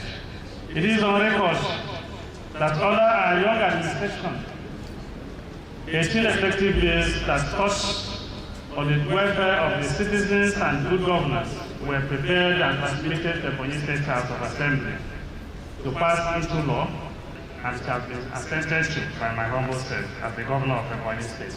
The Ebonyi State government also gave approval to the Judicial Service Commission to recruit about 150 judicial staff to boost the manpower needs of the judiciary. The Chief Judge of Ebonyi State, Justice Elvis Ngene, said the judiciary under his watch was committed to building a system that is effective, reliable, and transparent, and which commands the respect and confidence of the people. Our goal is to have in place a judicial system that is effective, efficient, reliable, and transparent, and which commands the respect and confidence of our people as truly the last hope of the common man. We shall seek to work in greater harmony with other arms of government to enhance a more judicial efficiency and productivity, and offer Ebonians more dividends of democracy in the years ahead. Commissioner for Justice and Attorney General of the state, Dr. Ben Odo, said the state government has attracted funds to automate the state judiciary and decongest the correctional centers. Collaboration with the Ministry of Justice have attracted the Bureau of International Narcotic and Enforcement through the Public and Private Development Center of the United States of America fund to automate and digitize the court system. So in the next 1 year, we'll be witnessing virtual hearing. They're also building 4 digital courts in the prison. So prison officials do not need to come to court, for their trials. They'll be in prison and their trials will go on with while the judges will be in their chambers or in various courts and their trials will go on. So these are developments we never witnessed before. The legal year no doubt serves as an avenue for the appraisal of the performance of the bar and bench in the past year, as well as cross-pollination of ideas among key partners and stakeholders for the entrenchment of the rule of law, professionalism, and transparency in the legal profession. The Ebonyi State Judiciary has made tremendous progress with the establishment of departments of sexual assault and gender-based violence, Citizens Mediation Center, Public Defender, and Department of Appeal, which have helped to address 756 civil cases within the year under review. The legal year, which was ushered in with a church service and which also featured a state banquet, has its theme, Law as an Instrument of Social Engineering. The Ekiti State Judiciary has confirmed the death of a state's Chief Justice, Oyewole Adeyeye, who died at the age of 64 following a brief illness. The Chief Registrar Adegoke Olanike said in a statement that Adeyeye died after a brief illness, describing him as a respected jurist who dedicated his life to upholding the principles of fairness, equity, and justice. His contribution to the development of the judiciary and Ekiti State at large is immeasurable, and his legacy will be deeply missed. Adeyeye was sworn in as a CJ on October 11, 2021, a former Governor Kayode Fayemi. He was born in 1960 in Araromi, Ubesi, in the Ekiti East local government area of Ekiti State, and was called to bar in 1986. got elevated to the position of a judge in Ekiti State High Court in 2002 and has served at different times in election petition tribunals. The House of Representatives has proceeded on a 2-week recess to enable members to undertake an oversight of government ministries, departments and agencies, MDAs. Statement by the spokesman of the House, Akin Rotimi, said the vacation, which was first communicated to members by the Speaker, Tajuddin Abbas, during a plenary on Wednesday last week, was adjusted through an internal correspondence to members from the Clerk of the House, Dr. Yahya Danzaria, on the directive of the House leadership. Rotimi will disclose that the House will reconvene on Tuesday, November 19th, explained that a period of oversight is essential for assessing the performance of ministries, departments and agencies, ensuring accountability and efficiency within the public sector, and fulfilling the obligation to the Nigerian people. The statement urged the lawmakers to approach the assignment with the seriousness that it deserves and to utilize the time to enhance governance and uphold their oversight responsibilities. It equally urged the MDAs to cooperate with visiting lawmakers in compliance with relevant sections of the Constitution of the Federal Republic of Nigeria as amended, and the House standing orders by providing them with all necessary information and access to facilitate thorough and meaningful assessments. The recess, according to the statement, would only affect House plenary sessions, while other legislative activities, including constituency outreach, committee meetings and essential consultations in preparation for the forthcoming budget sessions, will continue as usual. Maintained that the 10th Assembly of the House of Representatives remains committed to upholding the principles of transparency and accountability while effectively addressing the needs of the Nigerian people. The ENUGU state government has flagged off the reconstruction of a 300-bed international hospital in ENUGU. The project is expected to boost the state healthcare sector and the economy of the state. Correspondent Chinemere Mikegbunam has the report. The reconstruction of the 300-bed ENUGU International Hospital was initially started by the former governor of the state, Chimaro Kinnamani, as a private hospital. Performing the flag-off, Governor Peter Amba said the project is expected to not only improve the health services but also contribute to the growth of the economy of the state. The ultra-modern health facility situated on 9 hectares of land has capacity for 250 inpatients, 50 outpatient beds, wards, cafeteria, offices and other state-of-the-art amenities. Governor Amba envisioned ENUGU as a hub for medical tourism and positioned the state as a preferred destination for businesses, investments, and living. He assured that the project will be commissioned within 13 months. What we're witnessing is a reaffirmation of that pledge to make ENUGU State a hub for medical tourism. On completion, as you've already heard, this 300-bed ENUGU International Hospital will offer advanced and specialized health care services. It was carefully designed to mop up the market share in the medical tourism space. The project contractor, Anthony Nadia, pledged to deliver the best quality hospital in West Africa. I just want to make a promise that this hospital will be one of the best this country has to offer. One of the best in West Africa. A hospital that will enable the citizens of the state, Nigerians, to receive the best quality care possible. Nothing will be left out. I can assure you that this project will finish on time. We're feeling the pressure. We're working towards that. Stakeholders at the event expressed optimism about the project, noting that the hospital will connect the dots in the primary, secondary, and tertiary health care in the state. Your Excellency, is just visible for everybody to see that this is a phase 1. Because as everybody is seeing, there are other buildings here, sitting on, give or take, 9 hectares.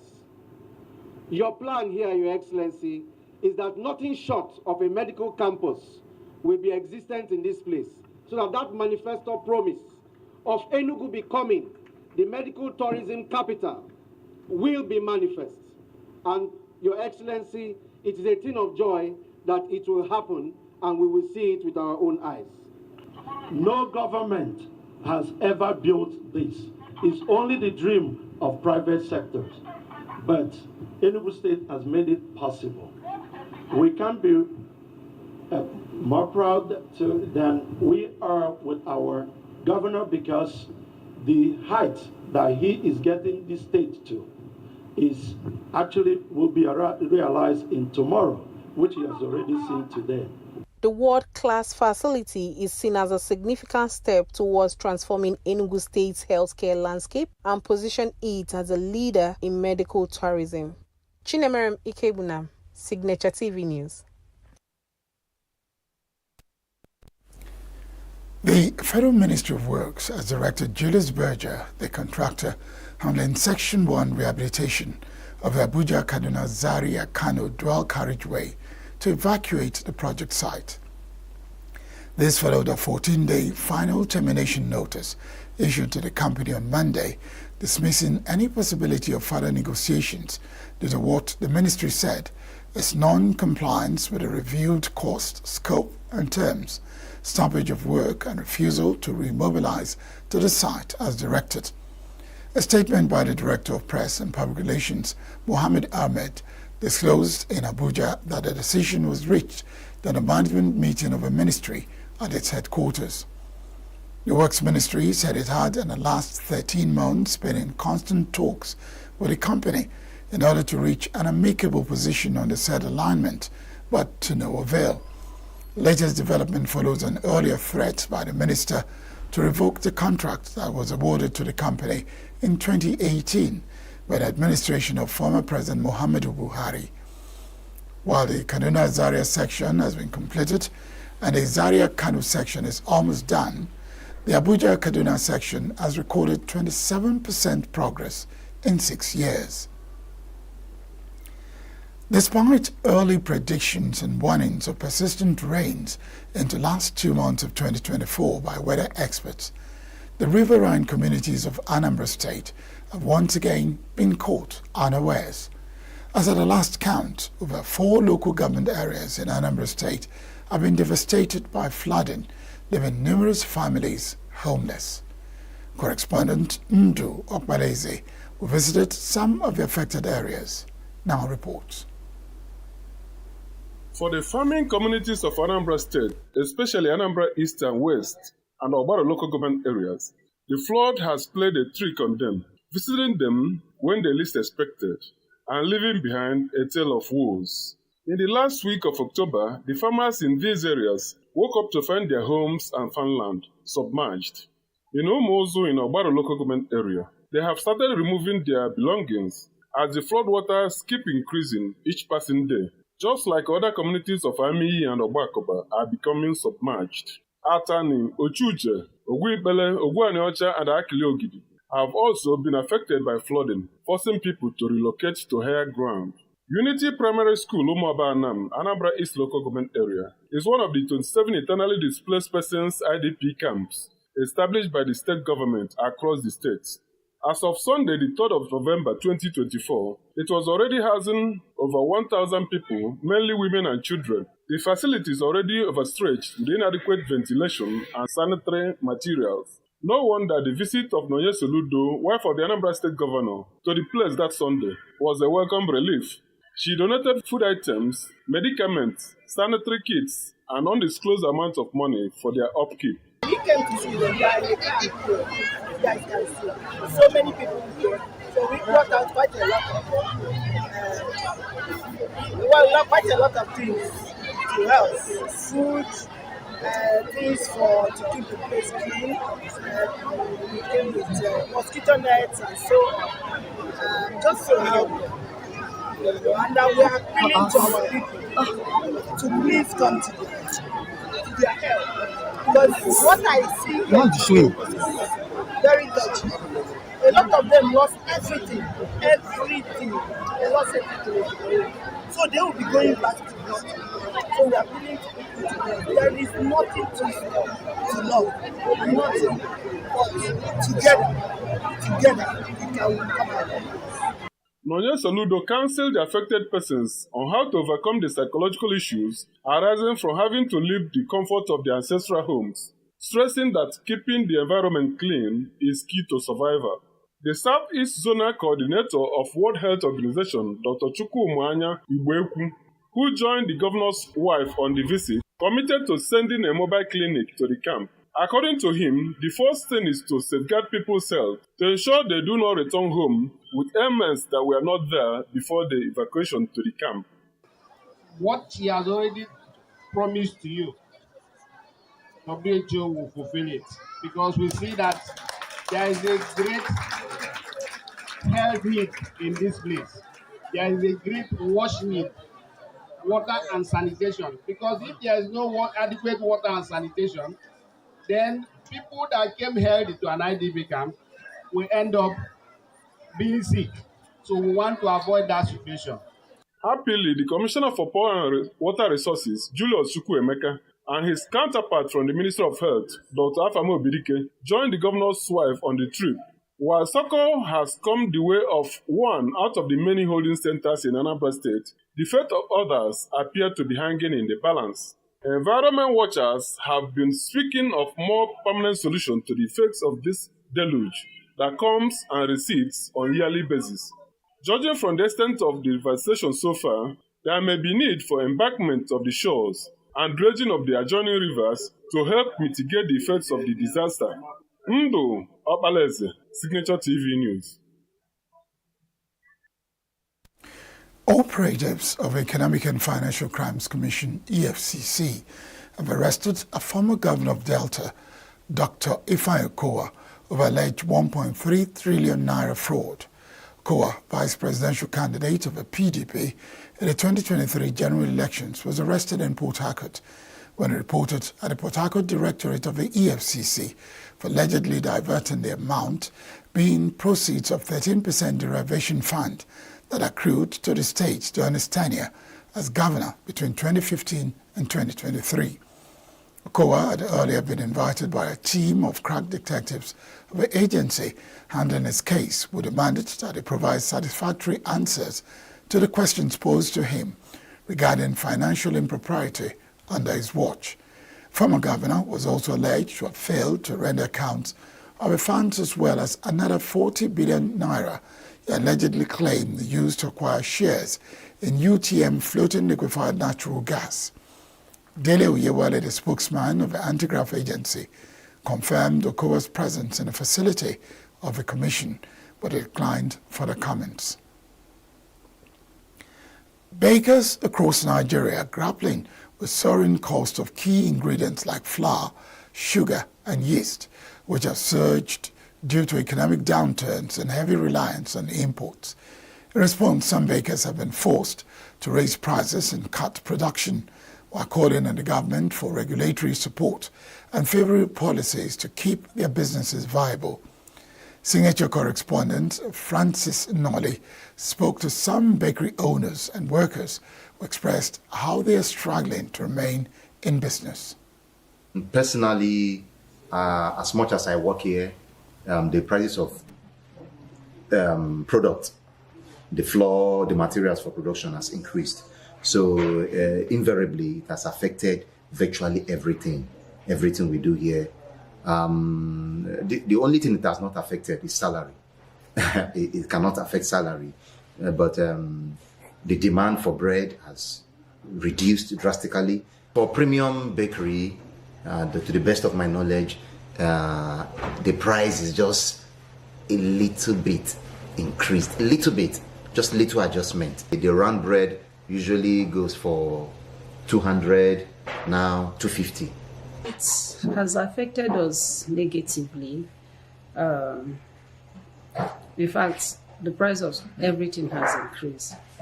We usually buy, I think early this year, we buy flour at the rate of 35,000.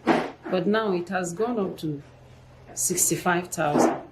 In fact, at the time we buy flour up to 85,000. The price of butter, the price of gas. So definitely, the price of bread will go up. And because the price of bread has gone up, it has also affected the demand on bread. We bake up to 7 bags. Like last year, we bake up to 7 bags in a day, but now we bake like 2 bags. So it has affected our sales also. If the government can come in and bring down the price of flour and other baking materials and make production easy for us, we'll be very glad. To be honest, it's really affecting. Like everything changed. Like things are very cost in the market, and we that is doing the production, at times it's not been easy for us. Sometimes if we do the bread, people will complaining the bread is small, this and that, but to us, we are not even benefiting anything much inside, because before we go to market and buy the way things are now, my brother, you choke. People are really suffering. People are suffering. Even we doing the work, we are suffering. It have not been easy for us. So how which government would look into this matter and do something about it and help us out? We are all complaining. It's not easy for everybody. It's not easy for everybody. So let them do something about it. Let them work on it, please. We are begging. Let them work on it and help us all. The government should do something about the price of flour. I don't even want to talk about the price of the equivalent of naira to dollar. That one is old story. But this incessant, continuous increase in price of fuel, I don't know what the government do. I don't know what Tinubu is planning. He should plan before he will not have anybody to rule again, so that people will not die of starvation and hunger. We are not selling as much as we are selling before. By this time last year, we buy flour 30-something thousand, sugar within that range, but sugar is almost 100,000.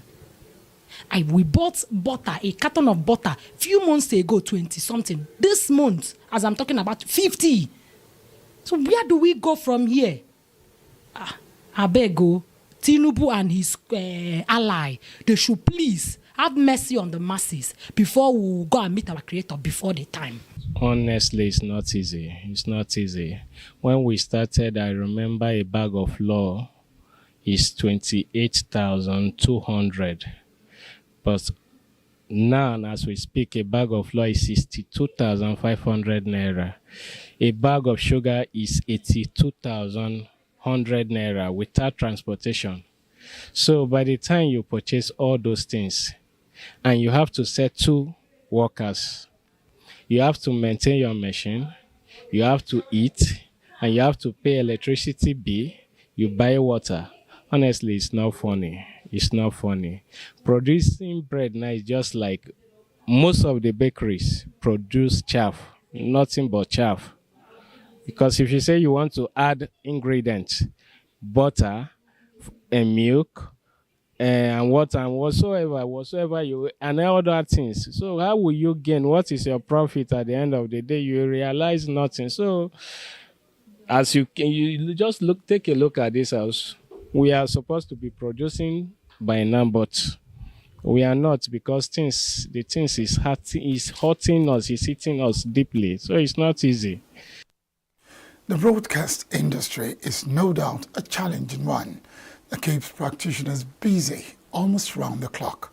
However, Signature TV has decided to set a day aside each month out of a busy schedule to celebrate those whose birthdays fall within the month. And that was exactly what happened at the Raymond Ekwesi headquarters of Signature TV at Thinkers Corner, ENUGU, as both management and staff dropped the tools of trade to celebrate 3 of their own. Correspondent Favour Wachi captured the mood. The birthday celebration was for septuagenarian Collins Omoike, a staff of the Master Control Room, who clocked 73 this month, and two pretty ladies, Queensley Rowland and Precious Chia Gorum, who were both staffs of the newsroom. President and Chief Executive Officer of Signature TV, Vin Martin Obiora Ilu, who congratulated the celebrants, said the monthly event helps to build closer relationships and bonding between staff of the organization. Every day we signpost other people from other places, and we hardly do anything about our own people. So I'm happy that we have made that decision, that when we have this our small get-together, we must let the world know.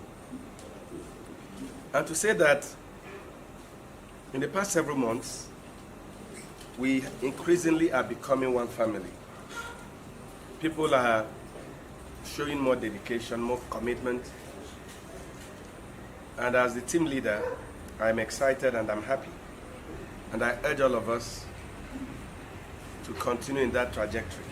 The head of news for Signature TV, Law Ibenyinwa, spoke glowingly about the three persons whose birthdays were being celebrated. This is a very serious business. We're always busy from morning till night, but once in a while, I don't know when I was as class as this, apart from today, in the past few months. So I want to thank all of you. I want to congratulate you, the celebrants. Then the usual cutting of birthday cake, birthday songs, and wishes for the three staff, led by head of programs, Chris Madoka, who moderated the event.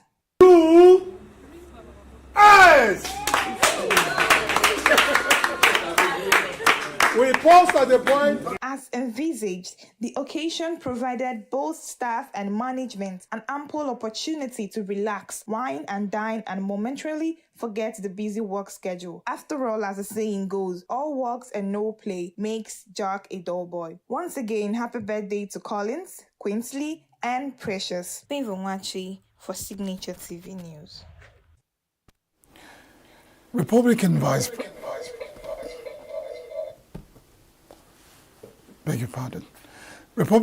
Presidential candidate J.D. Vance cast his vote in Cincinnati, Ohio on Tuesday, joining millions of Americans who were headed to the polls to choose between two sharply different visions for the country.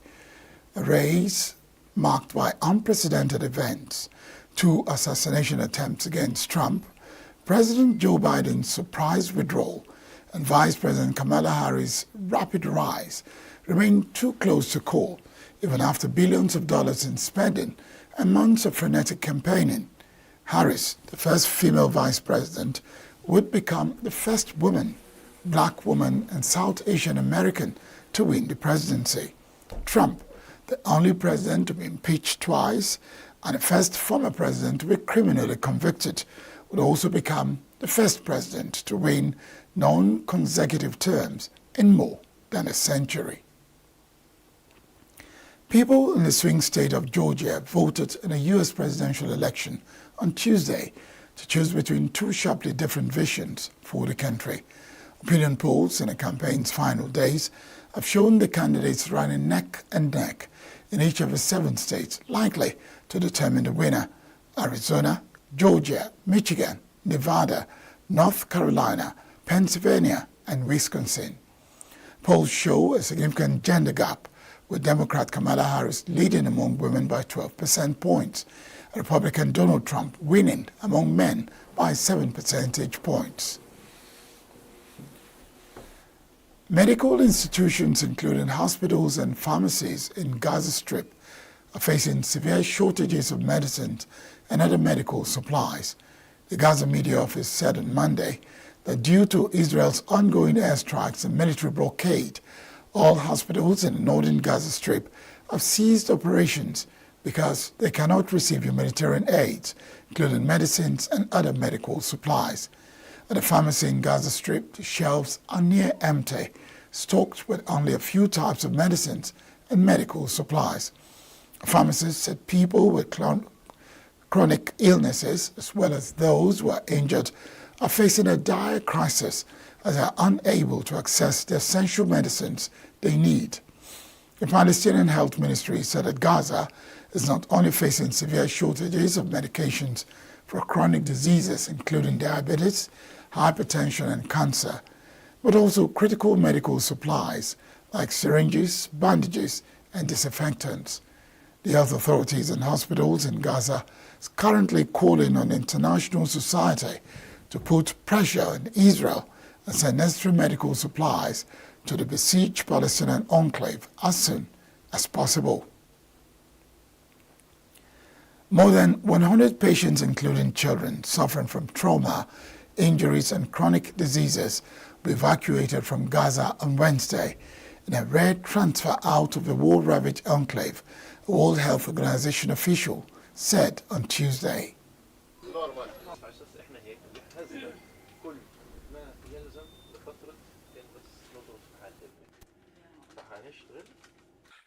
These are ad hoc measures. What we have been requesting for repeatedly, we need a sustained medevac outside Gaza, and a better organized sustained medevac. So we estimate that approximately between 12 and 14,000 critical patients need to be medevac. Half of them probably trauma-related, etc., all the serious trauma cases, think amputations, spinal cord injuries, burns, etc. But the other half is also a chronic case, oncology, etc. We cannot continue the way we do now. We need medical corridors, and the first medical corridors we have repeatedly requested to be restored is the traditional referral pathway from Gaza to East Jerusalem and the West Bank. And the hospitals there are ready.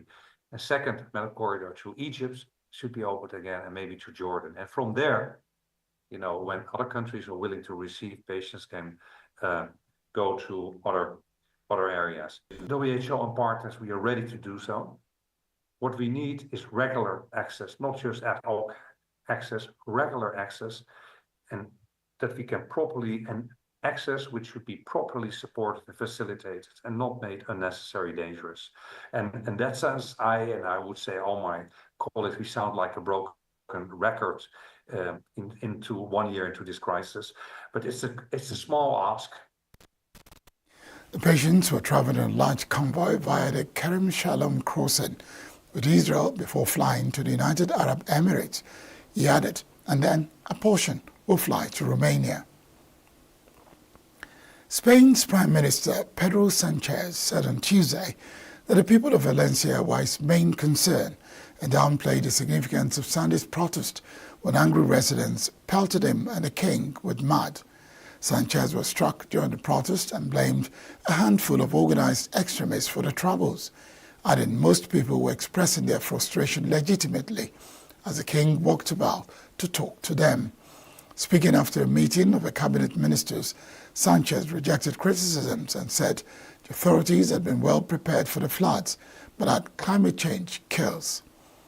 Government officials have been trading blame over how the worst flooding in decades has been handled, and as first aid packages were being readied.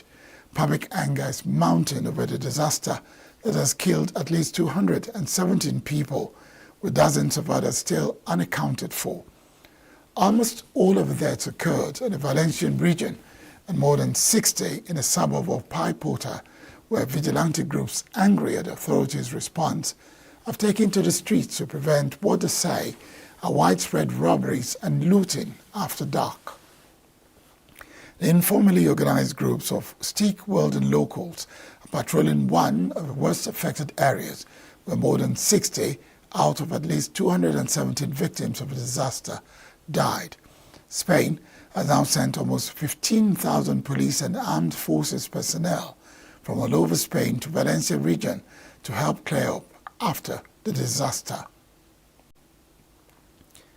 German Foreign Minister Annalena Baerbock on Tuesday made her 8th visit to Ukraine, focusing on the village of Yinden. In a statement, Baerbock underscored the necessity of freeing Ukraine from what she labeled as a campaign of destruction of a Russian occupation. She also addressed the issue of North Korean soldiers being relocated to Russia, which she claimed was an attempt to prolong the war. Baerbock highlighted the critical state of the air defense situation in Ukraine, noting that an air war is raging and that the attack drones are so advanced that the defense is not yet equipped to fend them off.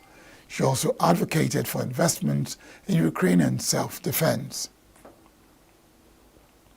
Turkish President Tayyip Erdogan began an official visit to Kyrgyzstan, where he was met by his counterpart Sadir Japarov in Bishkek on Tuesday. Erdogan was due to attend the summit of a Council of Heads of State of the Organization of Turkish States and called for unity to find a lasting solution for Palestinians. Erdogan also addressed the Turkey-Kyrgyzstan High-Level Strategic Cooperation Council in Bishkek, where the two leaders held bilateral talks and signed 19 agreements, including the areas of energy, immigration, defense, among others, to further develop the relations between the two countries. At a news conference, Erdogan said he planned to deepen Turkey's ties with Kyrgyzstan. Russia launched on Tuesday a Soyuz rocket carrying 2 satellites designed to monitor the space weather around Earth and 53 small satellites, including 2 Iranian ones. The Soyuz 2.1 launched spacecraft, which lifted off from Russia's Votochny Cosmodrome, carried 2 Ionosphere M satellites, which will become part of a space system for monitoring the Earth's ionosphere. Each Ionosphere M satellite weighs 430 kg, and its working orbit is an altitude of 820 kilometers, according to Interfax news agency. The system would include in total 4 of the Ionosphere's M satellites. The next 2 devices are planned to be launched in 2025, Roscosmos reported. Among the 53 small satellites are 2 Iranian satellites, the Kosar, a high-resolution imaging satellite, and Hothog, a small communications satellite, as well as the first Russian-Chinese student satellite, Druba Artuk. Russia in February launched into space an Iranian research satellite that will scan Iran's topography from orbit, Iran state media reported at the time. Meanwhile, South Korea's military warned on Tuesday that North Korea raised tensions in the Korean peninsula by launching ballistic missiles, and that the North will take responsibility for all the consequences. Deputy Chief of South Korea's Joint Chiefs of Staff, JCS Public Affairs, Nam Gi-soo, said see the kinds of ballistic missile launches as a clear violation to the United Nations Security Council resolution, and the launches should be halted as they pose a threat by increasing tensions in the Korean peninsula. Earlier in the day, North Korea fired at least 7 short-range ballistic missiles off its east coast, Japan's defense minister said, soon after Pyongyang condemned military drills by its rivals and just hours before the U.S. election. They were fired around 7:30 a.m. on Tuesday from the vicinity of Sariwon, North Hwanghae province. The latest launch follows North Korea's test last week of a huge new solid-fuel intercontinental ballistic missile, ICBM, dubbed Hwasong 19. Cleanup efforts continued in eastern Spain on Tuesday after the region experienced its worst flooding in decades. Tuesday morning, an excavator was seen clearing debris near a bridge in Torrent, a city located within the metropolitan area of the city of Valencia. On Monday evening, Spanish Minister Felix Bolaños from the Socialist Party said a cabinet meeting on Tuesday would declare some of the worst-hit villages by the floods in the regions of Valencia, Andalusia, Castilla-La Mancha, and Catalonia as severely affected areas so that they can be entitled to emergency funds. He added that the government would approve on Tuesday a package of relief measures to help people cope with the situation without giving further details. Public anger is mounting over the disaster that has killed at least 217 people, with dozens of others still unaccounted for. Almost all of the deaths occurred in the Valencia region and more than 60 in the suburb of Pai Porta. Lahore, Pakistan's second-largest city, woke up to a thick blanket of toxic smog on Tuesday, pushing air quality to hazardous levels and worsening health concerns for its residents. Hospitals in Lahore report a significant surge in admissions, predominantly among children, due to smog-related illnesses such as respiratory problems, asthma, and cardiovascular diseases.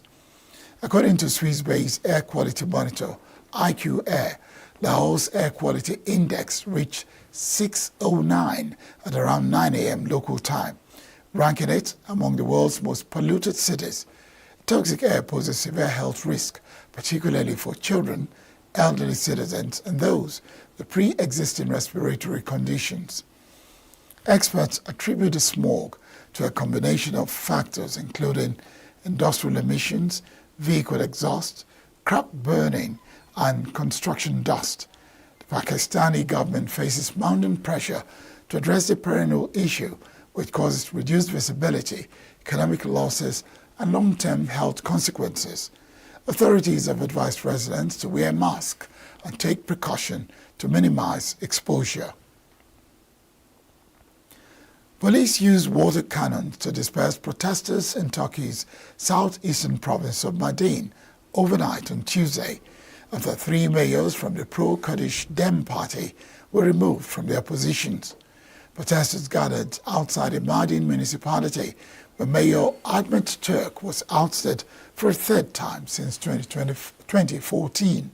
Protesters threw objects at police who were positioned at the entrance of a municipality building, holding riot shields. Police later sprayed the protesters with a water cannon to disperse them. Turkey's Interior Ministry said it had replaced the mayors from the Dem party in the cities of Mardin, Batman, and Halfeti with government-appointed administrators.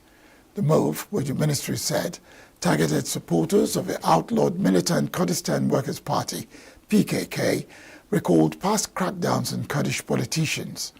The mayors deny the charges. Israeli protesters blocked a highway in Tel Aviv on Tuesday, angered by a suspected leak of classified Gaza documents involving an aide to Prime Minister Benjamin Netanyahu. The news has outraged the families of hostages held by Hamas who have been pushing for a deal to get their loved ones home.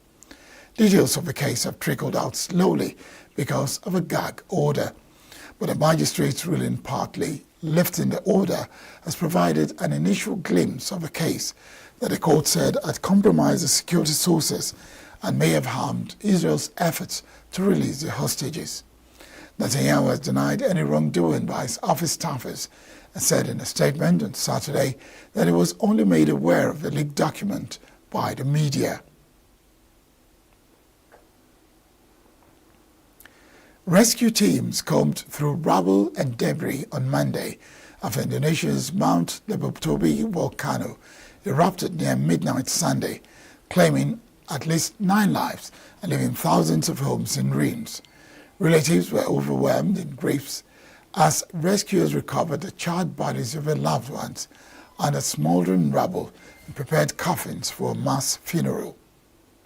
As of Tuesday morning, about 2,472 of the 16,086 residents from 8 villages had been evacuated.